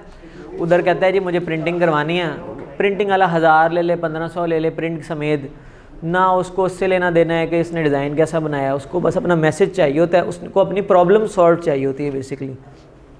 बाहर के मुल्कों में भी इसी तरह है। बाहर के मुल्कों में प्रिंटिंग इतनी महंगी है कि मैं एक दफ़ा क्लाइंट के साथ काम कर रहा था और उससे वो प्रिंट गलत हो गया था। उस बंदे ने मुझे बताया था वो प्रिंट होगा सिर्फ इस दीवार के जितना, यानी जितनी ये सेक्शन है ना दीवार का, इतना सेक्शन का वो प्रिंट था। तो जब वो उससे गलत हो गया तो उसने मुझे बताया, कहता मेरे $4000 का नुकसान हो गया, ये मेरा प्रिंट $4000 का था। तो मैं 2 मिनट हैरान हो गया, मैंने कहा यार हमारे यहाँ ये चीज़ 10,000 से भी कम की बनती है, इतना फ़र्क है। होता क्या है, अब फाइवर उनको ये चीज़ ऑप्शन दे रहा होता है एडवर्टाइजिंग के थ्रू कि जनाब आप अपना काम सस्ते में करवाएं, आप इतना महंगा क्यों करवा रहे हैं। फाइवर को लगाने पड़ते हैं पैसे। फाइवर के एल्गोरिदम में ये है कि अगर फाइवर आपको इतना एक्सपोजर दिया है कि आपको धड़ाधड़ काम आ रहा है, तो आप अपनी तरफ से भी तो मार्केटिंग करें ना। वो आपने देखा होगा फाइवर अक्सर ऑप्शन देता है गिग बनाने के बाद, share your gig, share your reviews, share your ये करें, लिंक्डइन पे शेयर करें, फेसबुक पे शेयर करें। फाइवर चाहता है कि फाइवर को नहीं पता आप पाकिस्तान से बिलोंग करते हैं, आप इंडिया से बिलोंग करते हैं, आप यूएस से बिलोंग करते हैं, आप स्वीडन से बिलोंग करते हैं। फाइवर ये कहता है कि आप खुद से भी तो शेयर करें अपनी गिग, हमारा प्लेटफॉर्म शेयर करें ताकि लोग उसके ऊपर आएँ। यही वजह है कि फाइवर कहता है आप लोगों को फाइवर पे लेकर आएँ तो आपको क्रेडेंशियल बोनस भी देंगे हम लोग। क्यों, फाइवर को क्या पड़ी है कि वो क्लाइंट लाने पे हमें पैसे दे। फाइवर खुद चाहता है कि लोग खर्च करें। फाइवर एक मिसाल है, फाइवर के ऊपर अगर 3 करोड़ लोग काम कर रहे हैं तो दुनिया के अंदर तो 6.5 अरब लोग हैं। फाइवर चाहता है कि हर बंदे को पता हो कि फाइवर यूज़ होनी चाहिए और फाइवर यूज़ करनी चाहिए। इसीलिए वो आपकी आईडी डी रैंक करना शुरू कर देता है कि ये बंदा अब हमारे काम का नहीं रहा, हमने इसको जितने पैसे और एक्सपोजर देना था हमने दे दिया, लेकिन इससे हमें अब बिज़नेस जनरेट नहीं हो रहा, तो वो फ़ौरन आपको साइड लाइन कर देगा। वो कहेगा किसी और बंदे को फ्रंट पे लाते हैं, हो सकता है वो हमें बिज़नेस जनरेट करके दे। ये इनकी पॉलिसीज़ हैं। बेसिकली तो ये हमारे खैर ख्वाह तो नहीं है ना, इजराइली कंपनी है बेसिकली, लेकिन चीज़ें ये हैं कि ये अपना बिज़नेस चाहते हैं कि हर कंपनी का यही होता है, जहाँ पे चीज़ फ्री मिल रही हो तो समझें आप प्रोडक्ट होते हैं। एक सिंपल सा रूल है, जो चीज़ आपको फ्री में मिल रही है तो इसका मतलब है कि आप प्रोडक्ट हैं उसका, ठीक है। मार्केट प्लेस है तो मार्केट प्लेस काम इनका बिजनेस करना है ना, ये बिजनेस करने हैं। तो मैंने एक ब्लॉग में पढ़ा था कि आपको जो है ना, आप जितना इन्वेस्ट करेंगे इन मार्केट प्लेसेस पे उसका डबल या ट्रिपल जो है आपको इन रिटर्न होगा। तो आपका क्या ख्याल है कि अगर मार्केट की जाए तो अपना ब्लॉग बनाया जाए, अपनी जो है ना फेसबुक गिग की फेसबुक मार्केटिंग की जाए तो रिटर्न होगा? बिल्कुल होगा, अगर आप उसको बाहर के अपने पोटेंशियल बायर्स तक लेके जाते हैं। ये ना हो ना कि आप उस गिग को स्पॉन्सर्ड लगा दें पाकिस्तान के अंदर या रहीमिया खान के अंदर। आप अपनी खुद से देखें ना, फाइवर ने ये ऑप्शन शुरू किया था प्रोमोटेड गिग्स वाला। फाइवर ने वो क्यों शुरू किया था कि अब फाइवर को अर्निंग तो चाहिए ही चाहिए ना। फाइवर, मेरी ज़ाती राय ऐसी है कि फाइवर एक ऐसा प्लेटफॉर्म है जो कहता है कि मुझे जितने ज़्यादा पैसे दो उतना कम है। यानी अब आप देखें कि फाइवर ने पहले प्रोमोटेड गिग्स शुरू की, पहले वो आपसे $2 चार्ज करता था हर उसके पीछे जो है ना, क्लाइंट साइड से $2, हमारी तरफ से $1। अपवर्क नहीं करता ऐसा। अपवर्क स्टार्टिंग में $2 काउंट करता है, यानी 20% काउंट करता है। $500 के बाद वो 10% पे आ जाता है, और उसके बाद $10,000 अगर आप उसका कर लेते हैं कवर, तो वो मेरे ख्याल से 5% पे आ जाता है। यानी इतना एज देता है वो फ्रीलांसर को। दूसरी चीज़ वो क्या ऑफ़र करता है अपवर्क, जो है अपवर्क कहता है आपका क्लाइंट कोई बाहर का है और आपको लगता है कि वो आपको पेमेंट नहीं करेगा या कोई भाग ना जाए, तो आप उसको अपवर्क के ऊपर ले आएँ, हम उससे कोई 1 रुपया नहीं चार्ज करेंगे और आपसे 2.5% आई थिंक कहता है या 5% है, हम वो चार्ज करेंगे। वो क्या उसका मेथड वो कहते हैं क्या होगा कि आपने उस क्लाइंट से वो पैसे कटेंगे, हमारे पास रखे रहेंगे, जब आप काम कर दोगे तो आपको पैसे मिल जाएंगे, इससे सिक्योर पेमेंट हो गई है। फाइवर क्या कहता है? फाइवर कहता है जनाब 20% भी काटेंगे, उसके बाद अगर गिग्स नहीं, पहले खुद ही डीरैंक भी कर देगा, फिर कहेगा प्रोमोटेड गिग्स यूज़ करके अपने आप को प्रमोट करो, वहाँ से भी काम नहीं होगा। उसमें वो कहता है कि जो ज़्यादा प्रोमोटेड गिग्स के पैसे लगाएगा उसको मैं ज़्यादा एक्सपोजर दूंगा, वहाँ से भी काम नहीं बना। तो उन्होंने रिसेंटली एक नया फीचर निकाला है कि आप $25 पर मंथ के ऊपर जो है ना वो एक गिग मैनेजर या पता नहीं अपना अकाउंट मैनेजर हायर कर लो फाइवर की टीम का, जो आपको गाइड करता रहेगा, काम नहीं करके देगा। और उस पर भी उन्होंने ये नहीं कहा कि 100% इसको लेने से जो है आपकी गिग पे कोई फ़र्क पड़ेगा, उन्होंने कहा गाइड किया करेगा आपको चीज़ों में। $25 पर मंथ इस चीज़ के भी, तो ये तो एक तरह से समझें आपसे ज़्यादा अर्न कर रहे हैं। यानी एक नया बंदा जो है, जो लोग कमा रहे हैं इससे हज़ारों डॉलर, उनको तो इशू नहीं होता, वो कहते हैं ठीक है हमारा काम तो आसान हो रहा है। लेकिन जो लोग नए नए इस चीज़ में, उनके लिए तो डिफ़िकल्टीज़ पैदा हो रही है ना। एक बंदा जो महीने के $3000 कमा रहा है और उसने जनाब प्रोमोटेड गिग्स भी लगाई हुई हैं और उसने जनाब मैनेजर भी हायर किया हुआ $25 पर मंथ पे, उसके मुकाबले एक नया बंदा आएगा तो फिर वो कहाँ जाएगा? फिर कंपटीशन तो नहीं हुआ ना। बस फिर आज का हमारा लेक्चर मेरे ख्याल से ख़त्म है, अगर किसी का और क्वेश्चन नहीं है। जी जी बताएं बताएं। अगर बेस्ट हो गया फाइवर के अलावा हम अपनी वेबसाइट बनाकर उस पर सर्विसेज शेयर करना चाहते हैं, ये होता है तरीका का तब जब आपके पास थोड़े से पोटेंशियल क्लाइंट्स आ जाएं। देखें आप एक अपना कंपनी बना, बेसिकली आप कंपनी बनाएंगे ना, सबसे पहली चीज़ ये है कि बाहर के मुल्कों में बहुत ज़्यादा ये चीज़ रिप्यूटेबल होती है कि आपकी कंपनी रजिस्टर्ड हो, क्योंकि बाहर के मुल्क की कंपनीज़ को भी पता होता है या लोगों को भी पता होता है कि कंपनी रजिस्टर्ड क्या होती हैं और किस तरह से कंपनीज़ वर्क करती हैं। आप अपनी एक वेबसाइट बनाते हैं, उसको ऑब्वियसली आपको वेबसाइट बनाने के लिए एक डेवलपर चाहिए, एक उसका UI UX का बंदा चाहिए, इमेजेस चाहिए, 10 चीज़, कंटेंट राइटर चाहिए, SEO का बंदा चाहिए। होता क्या है, मैं गूगल के ऊपर मैं एक वेबसाइट बना दूं और उसकी SEO ही ना हुई भी हो, तो वो तो होगी गूगल के कोई 99 पेज के अंदर। क्लाइंट को कैसे पता लगेगा कि जनाब ये जो है वेबसाइट एग्जिस्ट करती है, ये कंपनी एग्जिस्ट करती है? आपको एक पूरा SEO का बंदा चाहिए जिसको आप 6 महीने तक पे करते रहें, वो उसकी SEO करे, उसके बाद जाके रेयर चांस है कि आपकी जो है वेबसाइट है वो थोड़े से टॉप पेजेस पे आना शुरू होगी। एक मिसाल है।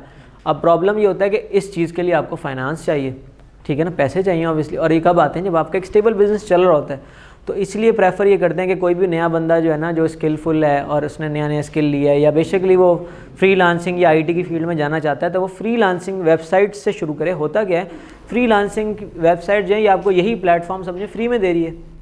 आपने अपनी ID बना ली, फाइवर की मिसाल ऐसे है ना, आपने गिग अपनी एक शॉप बना ली, एक स्टॉल बना लिया है, आपने उधर मार्केट में जाके बैठ गए, अगर और फ्री में।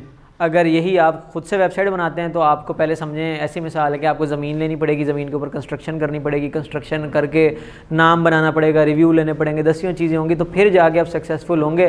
फिर भी रेयर चांस है कि आपको कोई बंदा आपका कस्टमर बने ना बने। तो ये फ़र्क है सादी वेबसाइट के अंदर। ये वेबसाइट बनाने वाला काम अच्छा होता है और ये ज़्यादा रिलायबल है क्योंकि आपको एक्स्ट्रा पे नहीं करना पड़ता किसी को। लेकिन ये होता है सेकंड फेज़। फर्स्ट फेज़ यही है कि आप अपना एक एस्टेब्लिश बिजनेस बिल्ड कर लें इस चीज़ के लिए।